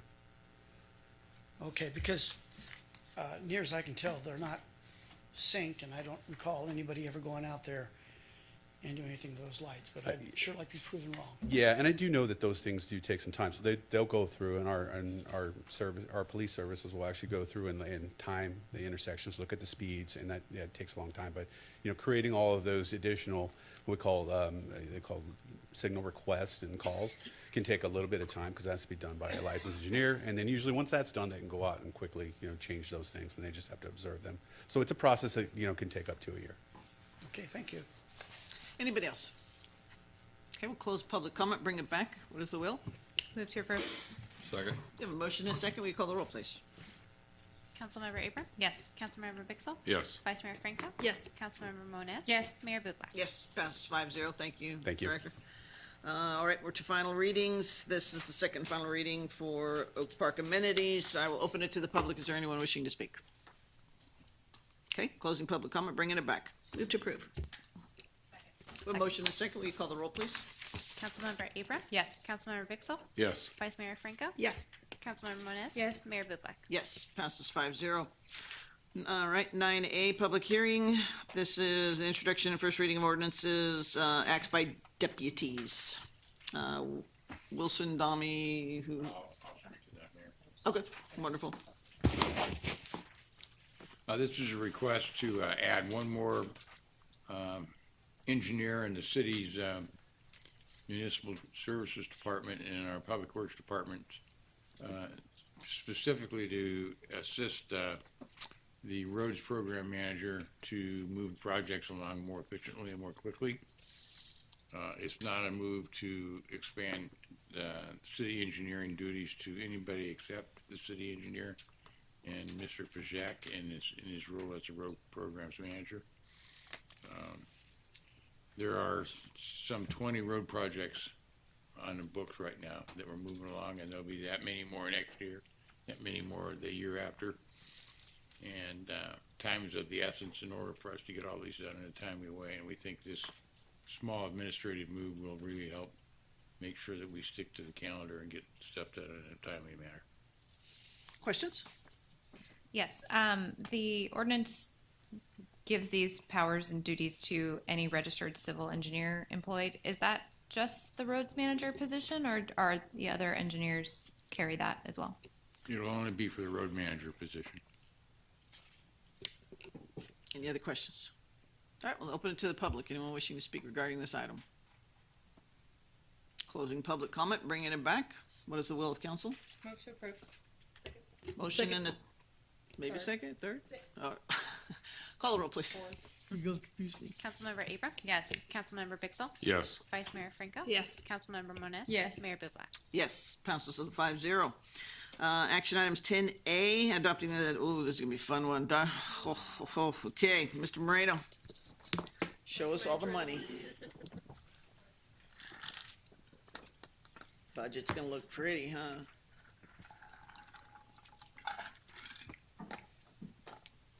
Thank you, Mayor, council members. So, to your comment, you've seen the money, you see where it's all going, and you see how we're doing it. I think through this budget process, we've had multiple conversations on what this all going to look like and what it's doing. And I'll go back to some of the comments I've had before. This is a little unorthodox, given kind of where we're at with negotiations, right? Within a budget process, we need to continue to make sure we accommodate what that process looks like and going forward. So we are proposing what we call a status quo. There are some changes, reorgs in that sense of the way, not large overall impacts, just mainly trying to make sure we can maintain services going forward. So like I traditionally do during the budget process, if there's any changes or impacts from the budget given the last meeting to this meeting, they are noted in the staff report. So there are two items, it's really just for transparency's sake, saying, hey, this has happened and this is what has occurred. These two items are really just budgetary issues as far as things that have been, revenues have been accounted for, but expenditure wasn't there, so we caught that during the cleanup. And some items that have come up where a reimbursement for impact fees is now going to occur, so that budget wasn't budgeted accordingly. So other than that, we will be moving forward. The general fund is still healthy. We're coming through at the healthy budget overall for this fiscal year. So we will continue to make sure we monitor our budget, track our revenues, and continue to move forward to keep this city fiscally sound. Is there any questions? Questions? Open to the public. Anyone wishing to speak regarding this item? Come on.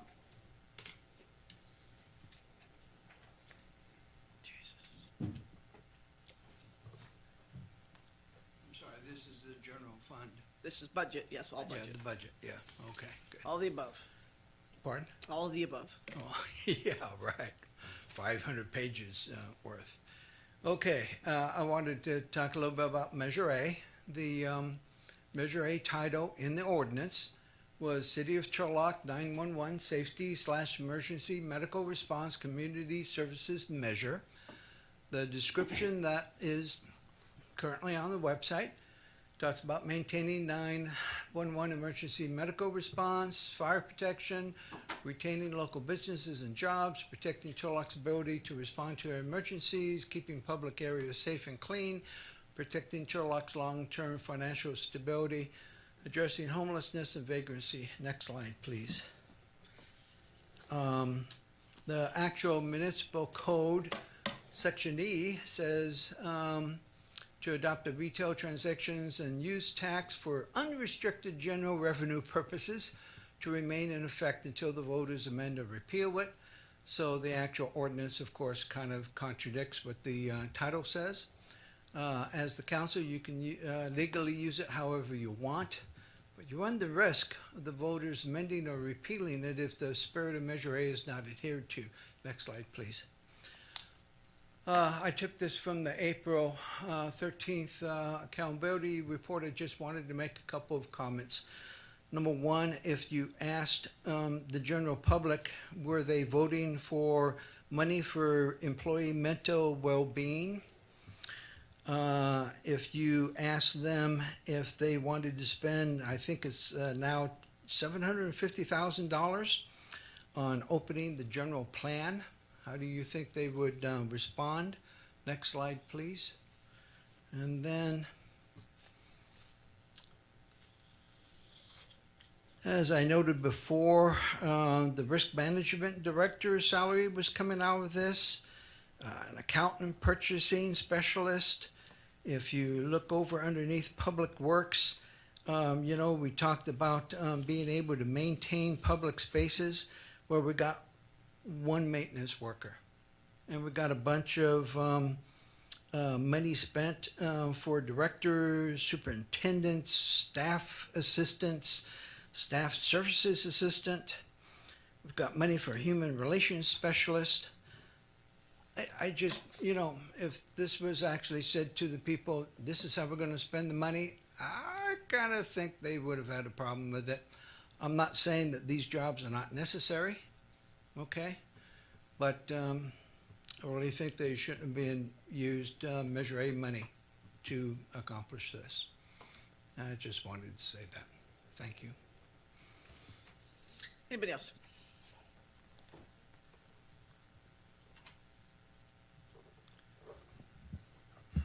We have an oversight committee on this, so I don't understand how it can be spent for anything when it's supposed to go through an oversight committee. 50% of it was supposed to go for roads and 50% of it was supposed to go for law enforcement and fire. I didn't realize it was being split up like this myself. Yeah, this doesn't sound good in that, what's the oversight committee doing? What is their job? How come they're not watching that this, finding out this happening, saying something about it? I mean, that's the whole responsibility that they were supposed to take care of. And if these are actual expenses, and I'm gonna have to assume they are because I didn't check it, I don't know. Yes, this sounds very fishy. Of course, there's a lot of fishy stuff going on in this council, but we'll not go there right now. So, I really honestly thought you were getting this money, Chiefs, at least half of it. How did it go to all these other things? And how come we didn't know about it? We need the tax, we need it. There's no question about it. We have to have this tax or we wouldn't exist. But it is strange that it's going to all these other things. Is that just the way you're budgeting it? Is that because you're pulling it out of there when it really, you could pull it out of another account and it was just easier at the time to pull it out of Measure A because it's right there? I mean, maybe it's just a bookkeeping issue and has nothing to do with what's really transpiring. I don't know. But it does sound like a problem. But there are a lot of problems with this council, so I'm not that surprised. So let's get our act together and follow through with what we said this was going to be for. Half roads and half for law enforcement and fire. That's what we voted for, and that's what the people wanted. Thank you.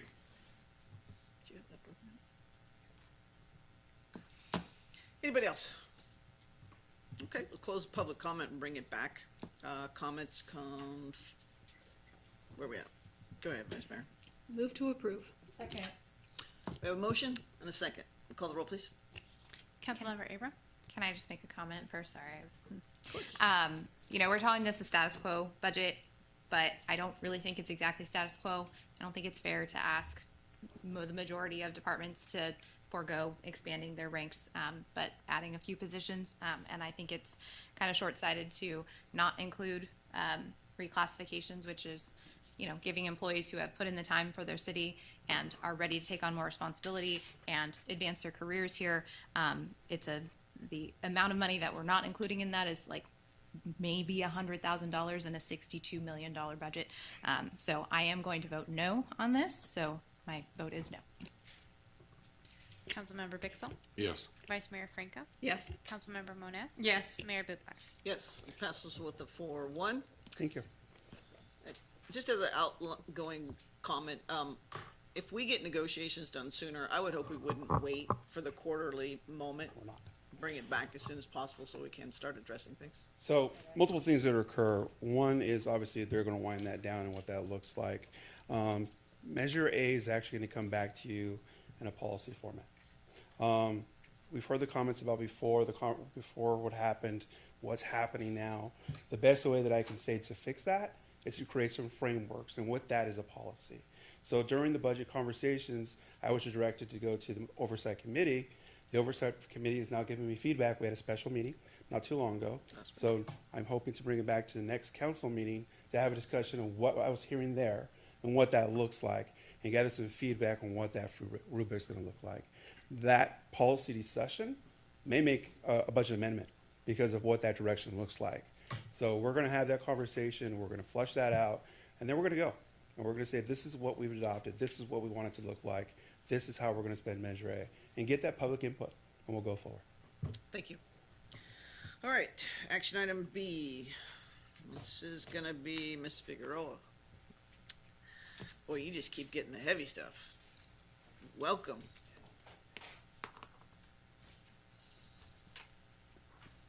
He's looking back there. Where is he? He's not coming. Yeah, he is. Yes, he is. He would. Okay. Change his mind. Yeah. Oh, no. Good evening, Mayor and members of council. The item before you would allow the city to enter into an agreement with AMV Contractors for the rehabilitation of a fourplex property located at 1205 Lambert and authorize a 10% contingency. As I know you've had the opportunity to read the staff report, I will just briefly summarize. On October 19th, 2020, the city purchased a fourplex located at 1205 Lambert Way in Turlock with home funds in the amount of $534,059. All 4 units at that point had tenants in them. The intent was to rehabilitate the property with home home funds, and permanent local housing allocation funds, PLHA, and then transfer to an eligible nonprofit to use as affordable housing. On April 8th, 2024, staff sent out bid invitations to all the contractors on the Housings Division contractors list, which is about 15. On April 22nd, 2 weeks later, staff and interested contractors had a walkthrough of the property. And at that point, the contractors were given a scope of work, a draft contract, and all their questions were answered. On May 6th, 4 bids were received, and after review, AMV Contractors was identified as the lowest bid at $419,700. Currently, there's only one tenant in the property, and staff have a plan on how to minimize the relocation fees by rehabilitating one unit and then moving said tenant into that, so we wouldn't have as much relocation costs. That concludes my presentation, and Gary and I are available for any questions you may have. Questions for Mr. Hampton? Yes. So we've talked a lot about housing recently, and so some of the names of this contractor was in the housing audit, and I don't want to drudge up the past, but I just would like to hear, for our benefit and the public's benefit, to understand this rehabilitation project. What is new? What is different? What is improved in the process? First question. There's more. Thank you. In the last, what's it been? In the last 120 days, that the housing manager and I have tackled these issues in housing. We have been able to review our contracts. We've included performance measures with penalties if they go beyond the timelines. For example, in the proposed contract before you tonight, there is a $200 per day per unit penalty if they go beyond the period. That's $800 a day. There's nothing that restricts us from increasing that, but I think that it is a good start. It is a performance penalty that has been used in other contracts in housing, but not consistently. So we are implementing that. We have also worked diligently to meet with the recommended contractor and went into great detail regarding the contract and changes that we have made in how we will manage these rehabs. The contractor becomes somewhat defensive and questioning whether we trusted him or not, and we shared more detail from the third-party audit that was completed. And he was successfully able to answer every question that we had about some of the past history.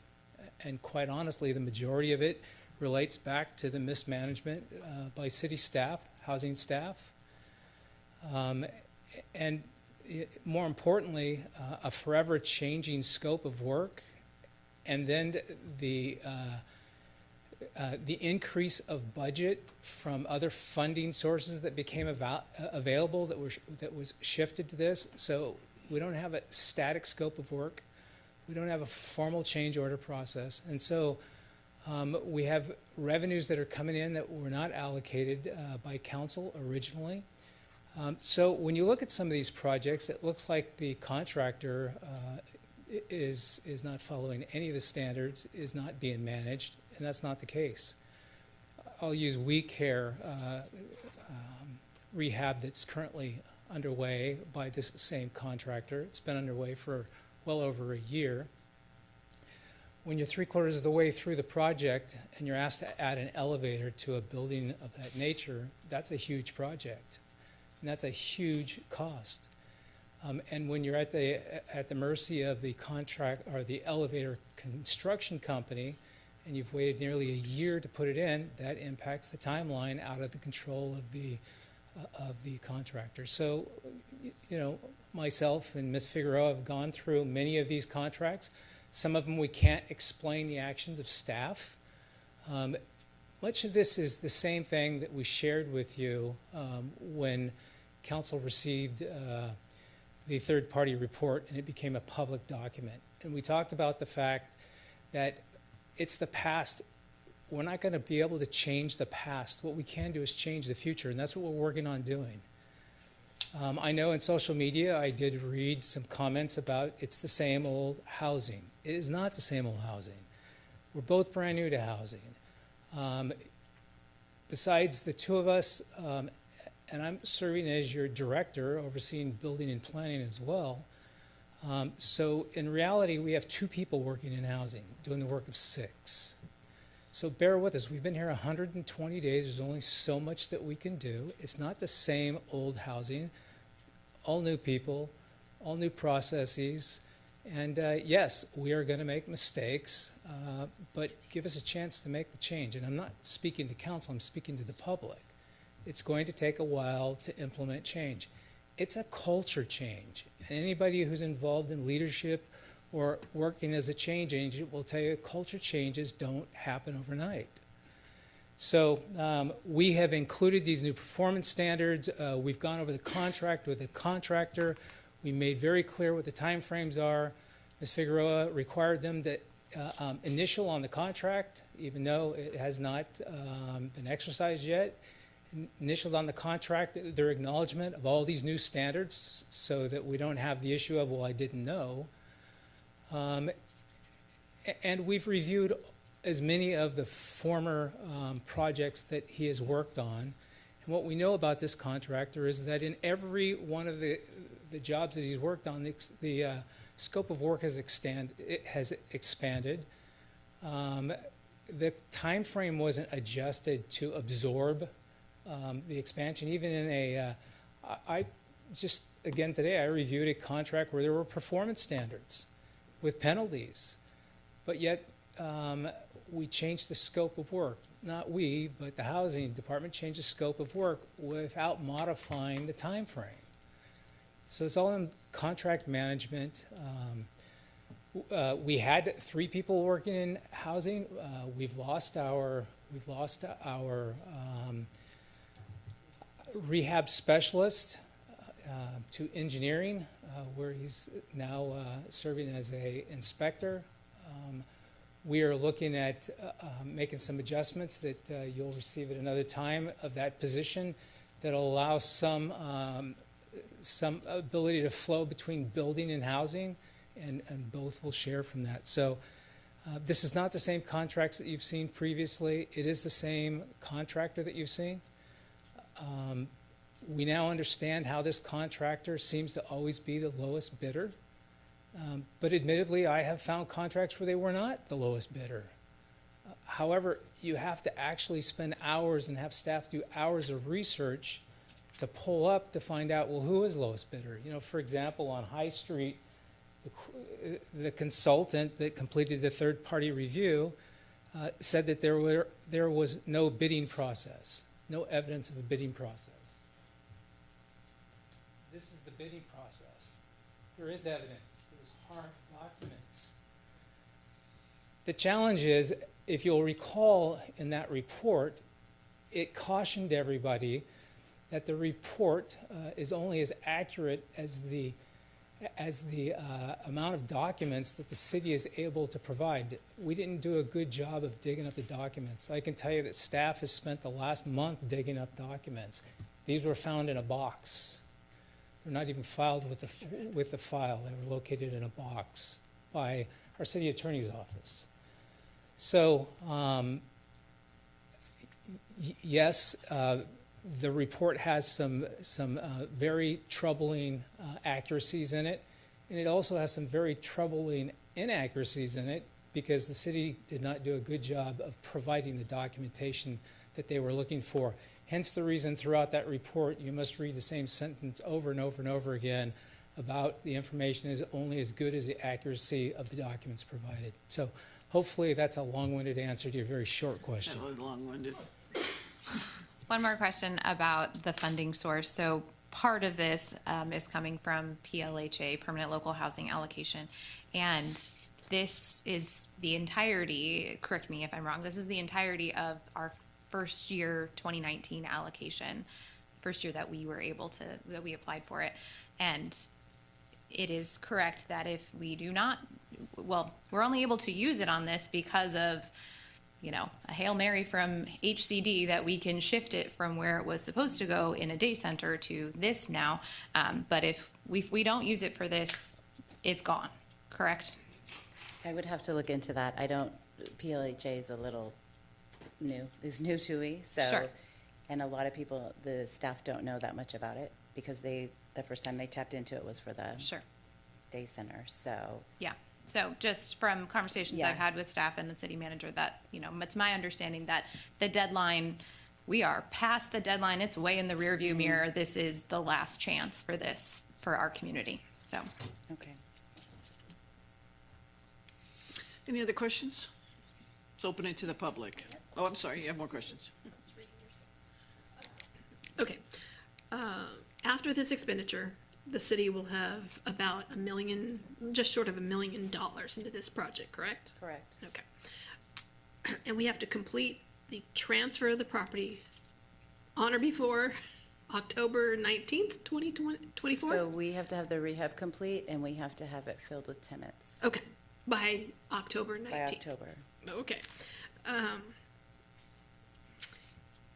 Are we going to do another RFP for lack of a better term, giving it away to somebody?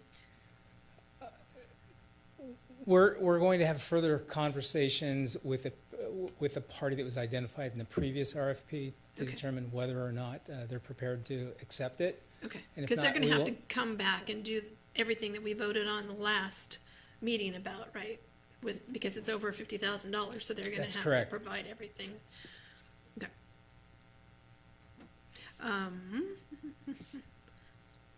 Contractors supposed to start within 10 days, and you guys are ready to issue the order to start after today? Correct. It's actually in the packet to be signed. Awesome. And if the city misses the deadline, worst case scenario, and it becomes a failed project, Worst case scenario is it becomes yet another failed project for the city. yes, we've had- then where does the money come from to pay back We HUD? may not use state or federal funds to pay back the initial cost of procuring the property, the subsequent costs of rehabbing the property, all holding costs, any relocation costs may not come from state or federal funds, which leaves us with General fund, general fund money. that's state fund. So as you can see, this is not something to play loose with. Right, We have been going through our HUD monitoring. Recent comments in the media has triggered HUD to come back and do further monitoring with us. They're well aware, they're watching this project. I'm not too confident that they would, so there's a process we can. we could ask for an extension, but so they probably we- wouldn't grant us an There- extension at this 5 point. years out already, 2019. There is a request, we can make a request for a VGR, which is a voluntary future grant Right. reduction. We've done that twice Mm-hmm. previously. I don't see them giving us a third option to do it. We're paying it back with general funds. Okay. How many more properties do we have that are in this situation? That we're gonna, I mean, it's like, okay, We're getting forced to make. yeah. 11th hour again. Yeah. Not blaming you guys, because you guys are coming in for the cleanup, but, I just kind of like to know. I'm not necessarily prepared to say that we have another one in this situation, but we do have properties procured. And we have High Street we're working on. As you know, we have Vermont, which is 2 properties on 1 lot, purchased in '24. We have Birchwood, or I'm sorry, that's going to council in July. The idea is to unload some of these properties. We have a total of 8 properties that we're looking to unload them to nonprofits, so that I'm even proposing to unload them and let them do their own rehab, and we'll serve as the bank instead of us serving as the project manager / bank. And do we have to unload them to nonprofit? Or can we just sell them on the open market? I think the challenge that we have with selling some of these properties is PLHA funds. you don't get to reload your credit card, if you will. Right. We don't have a credit card, as you know. Bad example in government. We know what you meant. Good one. That's all my questions. Thank you. Councilman? No. One last question then. So, you know, to speak to the point of 11th hour, this and that, 3.5 years into it now, there's obviously many factors that have gone into that. Staff turnover, there's a pandemic and issues with lots of things, but why did it take this long? If you look at the last 4 years, the first year and a half, nearly 24 months, most projects were stalled, not just in our community, but across the United States. HUD will explain that to you. And then, you know, as we came out of that, then we experienced even a bigger challenge. We experienced inflation to the highest degree ever seen in construction. To give you an example, a 5/8 inch sheet of oriented strand board plywood that we would normally pay $12 for was $68.50 in 2022. So when you start looking at the cost of materials, it's the same reason construction came to a halt. We couldn't afford to rehab these homes. And then you had the problem with the contractors who weren't bidding because they didn't have a workforce. Their workforce did not want to work for the same reason everybody in the country and around the world did not want to be exposed to groups of people. So the first 2.5 years was consumed by a hold. This project, Lambert, has been bid out 5 times since 2020. And it wasn't until the last year and a half that the bidding actually fit into the development standards that we were looking for, and quite honestly, the funding that we had. But more importantly, we've had other things loaded on. So we have disclosure. As you know, the city attorney has presented to you twice. We've had 4 times. I'm sorry, 4 times. I wasn't sleeping the other 2, honestly. But we've had other legislative actions that have occurred that have imposed further requirements on us. That's impacted as well. I don't think that we can point to a person and said this action or inaction resulted in this short timeline. But I will tell you, I think that the consultant that addressed this is right on the money. There's been a number of turnovers at the staffing level in the city. There's been a number of turnovers in the management and executive management in the city for many reasons, including people deciding to retire and so on and so forth. And then the city itself has had problems, like every other city in California, trying to find help. So it's a multitude of issues that when you really look at it, that's why we are where we are on this project. I can't say that it's a result of any specific negligence. It's just when you bring all of the elements together, it was a perfect storm for what we're faced with now, which we need to correct. There's no good options here, quite honestly. Any other questions? Let's open it to the public. Yep, go ahead.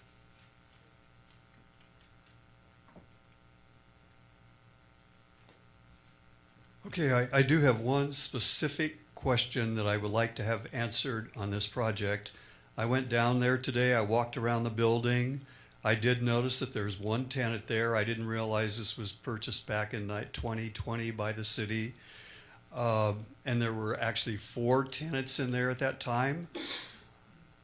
If the city owned this property, where were the tenants paying their rent? There's one tenant in there now. Who's getting the rent money from that tenant? I want to know about that. I want a specific answer for that. Okay, I walked around it. It's trashed. I mean, this building is terrible. And it's going to take that amount of money, if not more, to take care of this property. I mean, it looks like they had a garbage lined up behind it and someone torched it sometime. It's got burnt marks on the back of the building. The rafters in the roof are burnt out. I mean, again, I don't know if you got to see this. Did you walk back there? Okay, another question. Did you both physically walk around that building, go into the rooms of that building? These are two specific questions I want answered. Did you specifically go down to that building, walk through that building, since it's unoccupied in 3 units, to see what's down there? So that's second question. The third question, or the next thing that I come up with, 10 days these people are going to start, and they have 60 days to complete this? That is ludicrous. It's absolutely impossible. I had a contractor's license. I did work, in the city of Turlock on sound systems. There is no way. I didn't even have to get subs to work. This guy's going to have to get subs. There is no possible way that this contractor can complete this in 60 days. I don't think he could complete it in 180 days or 6 months. I don't get the point. So then another question, third question I'd like answered. What is the point of this? It's impossible for this contractor to complete this contract. It's not going to happen. It's just unreal. You talk about we care over there. Yes, there were hundreds of changes, or there were a lot of changes. And I know because I can talk to my sister. How come we can't proceed? Because the city hasn't done the inspections. They haven't given us the information we need to know what we're supposed to do. I can't tell the contractor what to do. That's why they couldn't proceed, because they didn't know where they were going. The We Care project is not a city of Turlock project, it's a county project. Right, but they had to get inspections by the city. They were unable to get their inspections. They had to get a fire inspection. They couldn't get the fire inspection because the person that was doing that was not available when the contractor was there to do it. There was no coordination with the city. The city was not doing their job. So there's a lot more to this, but I'd like my questions answered. Thank you. Anybody else? Rob?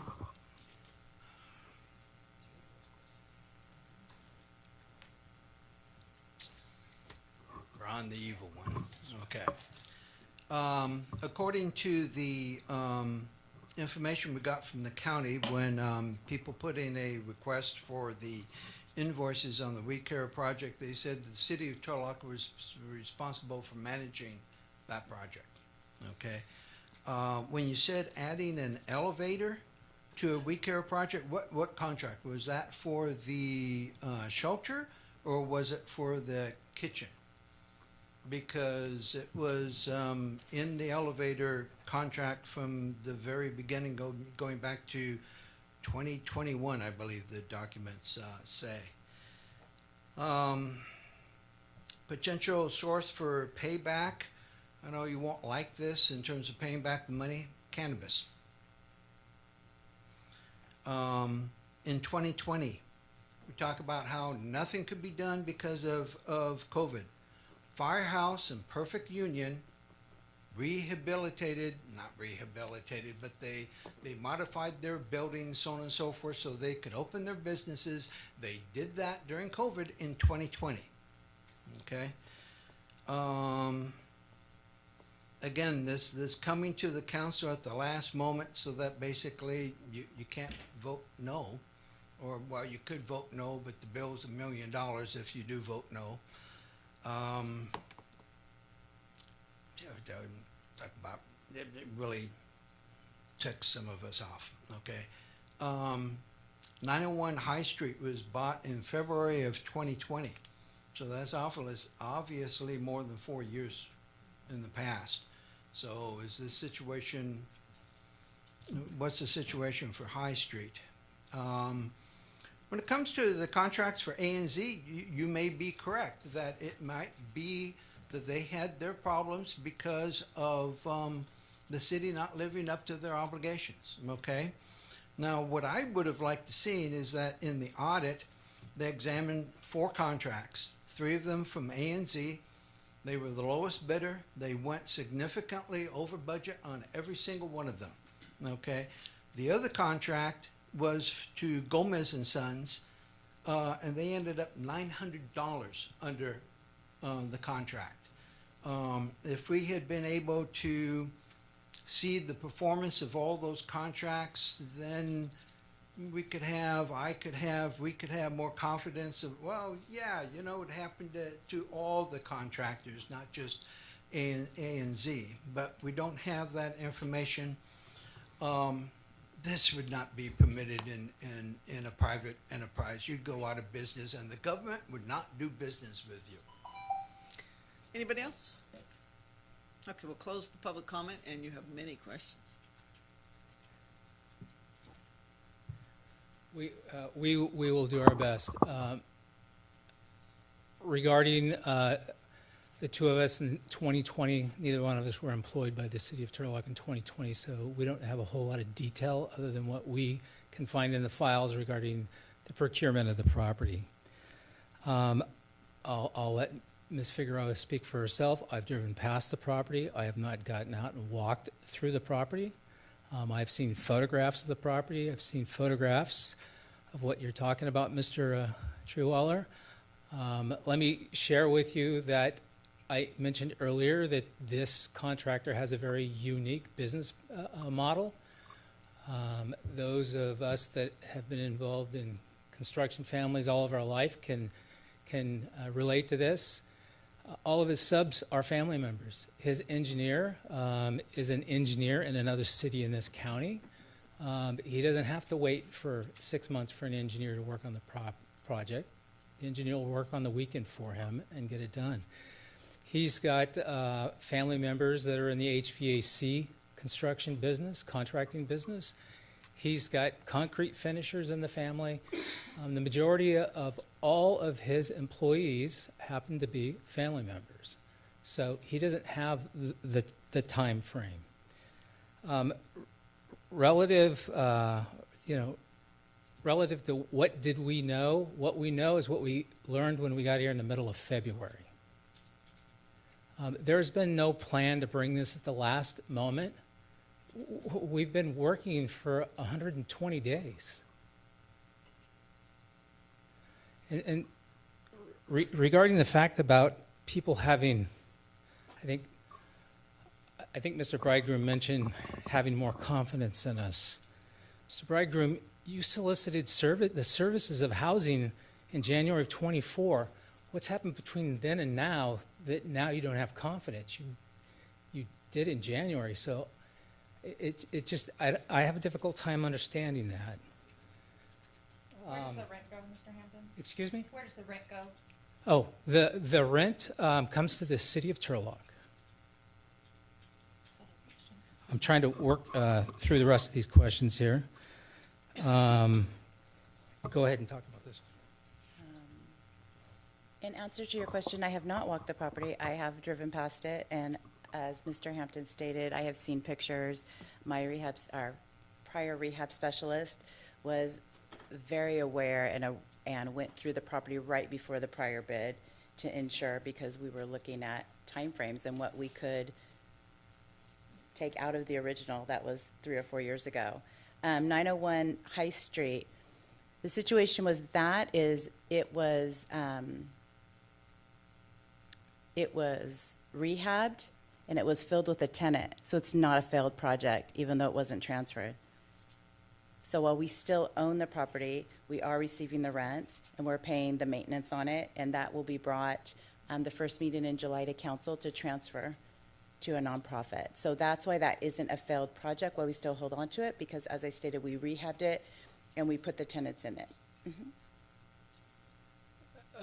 If we are going to get into the practice of being landlords of affordable housing, we're certainly going to want to consider contracting with a real estate management firm, not have city staff serving as landlords. It's fraught with problems.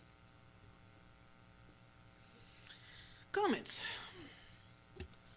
Well, as I've long said, I don't think it's the city's job to be in the flip business. I don't like it.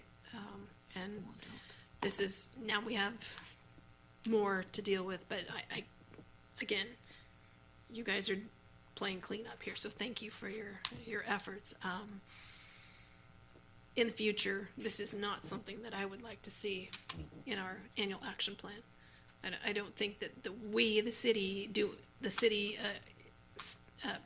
citizens any good by taking a property off the market that had 4 tenants in it, and now we're down to 1.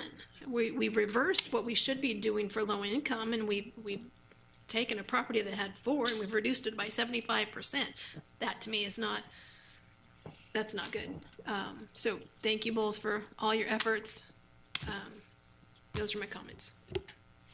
I'd just like to say that I appreciate what you're doing. I'm still focused on, there's a lot of bad decisions that were made unilaterally in mid-level previously that put us here, and it's very frustrating. So what is the will of council? Motion to approve. We have motion? Second. And a second. Call the roll. Councilmember Abram? Yes. Councilmember Bixel? Yes. Vice Mayor Franco? Yes. Councilmember Moniz? No. Mayor Bublak? No, it passes with the 3-2. Thank you, guys. All right, city manager reports, updates.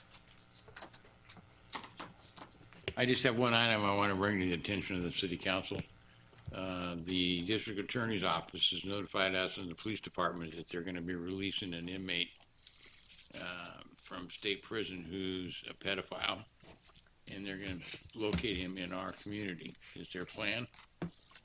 We don't know the date. We don't know the exact location yet, but the police department's got their eyes on this, and the district attorney's been very cooperative and will let us know. And at the time that we know exactly what's going on, my plan is to bring the matter to the council and ask them to adopt a resolution objecting to this person being put in our community. Amen. Council comments and announcements. Councilmember Abram, Councilmember Bixel. She said no. Well, I just want to say I will not be here the next meeting, and I'm sorry I'm going to miss the 4th of July parade. All day. Y'all have fun. First of all, congratulations to our newest sergeant, Richard Furtado. Just pinned last Monday, so congratulations to Sergeant Furtado. Congratulations to the 2024 graduating class of all of the schools in the Turlock School District, including colleges and all that.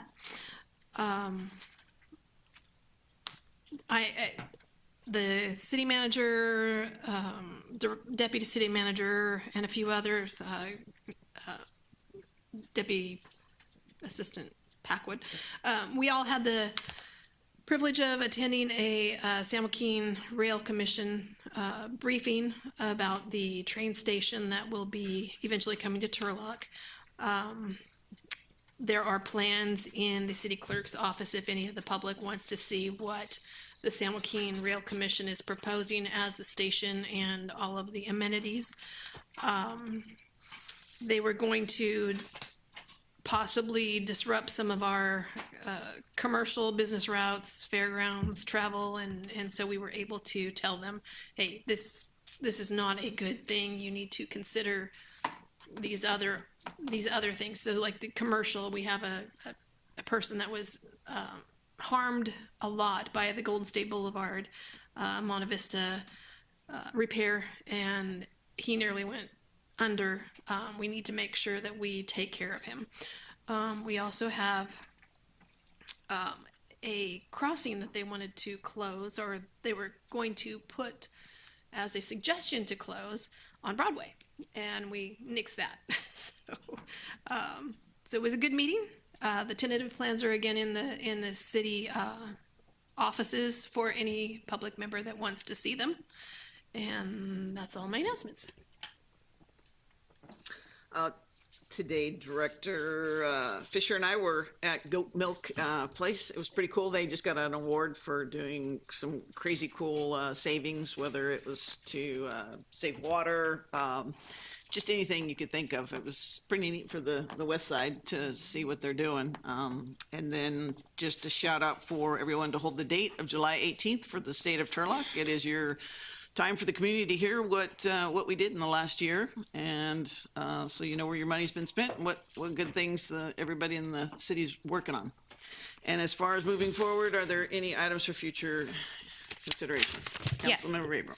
Yes, so as we're discussing a potential increase in TOT as I bring it to voters, I just want to kind of bring forth the idea that hotels in many communities, including Turlock, serve as de facto affordable housing for people who are on the brink of homelessness.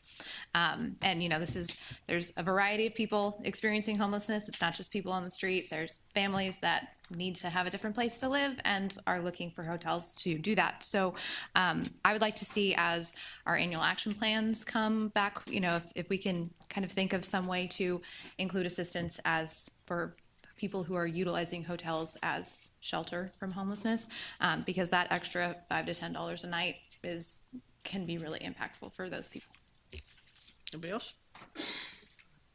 I'm gonna sound like a broken record. I still need my spreadsheet for all of our things that we've approved and to know where we're at.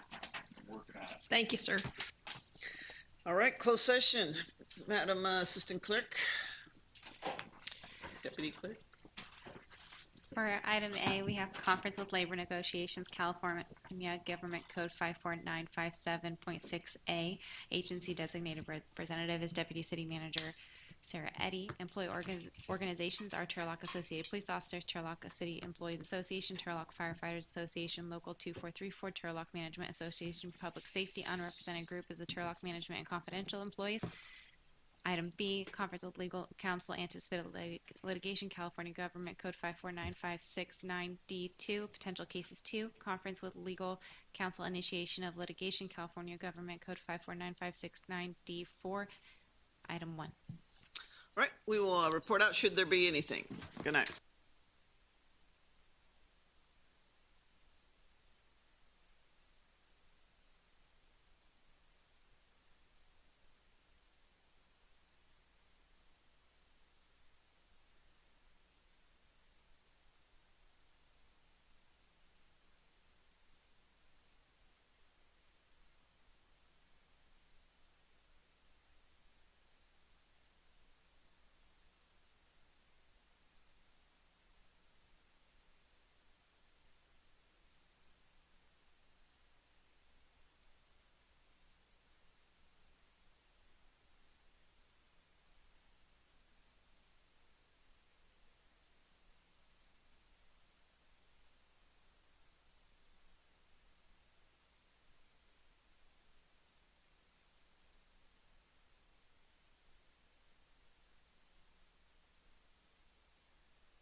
We are back, and we have nothing to report. Good night, everyone.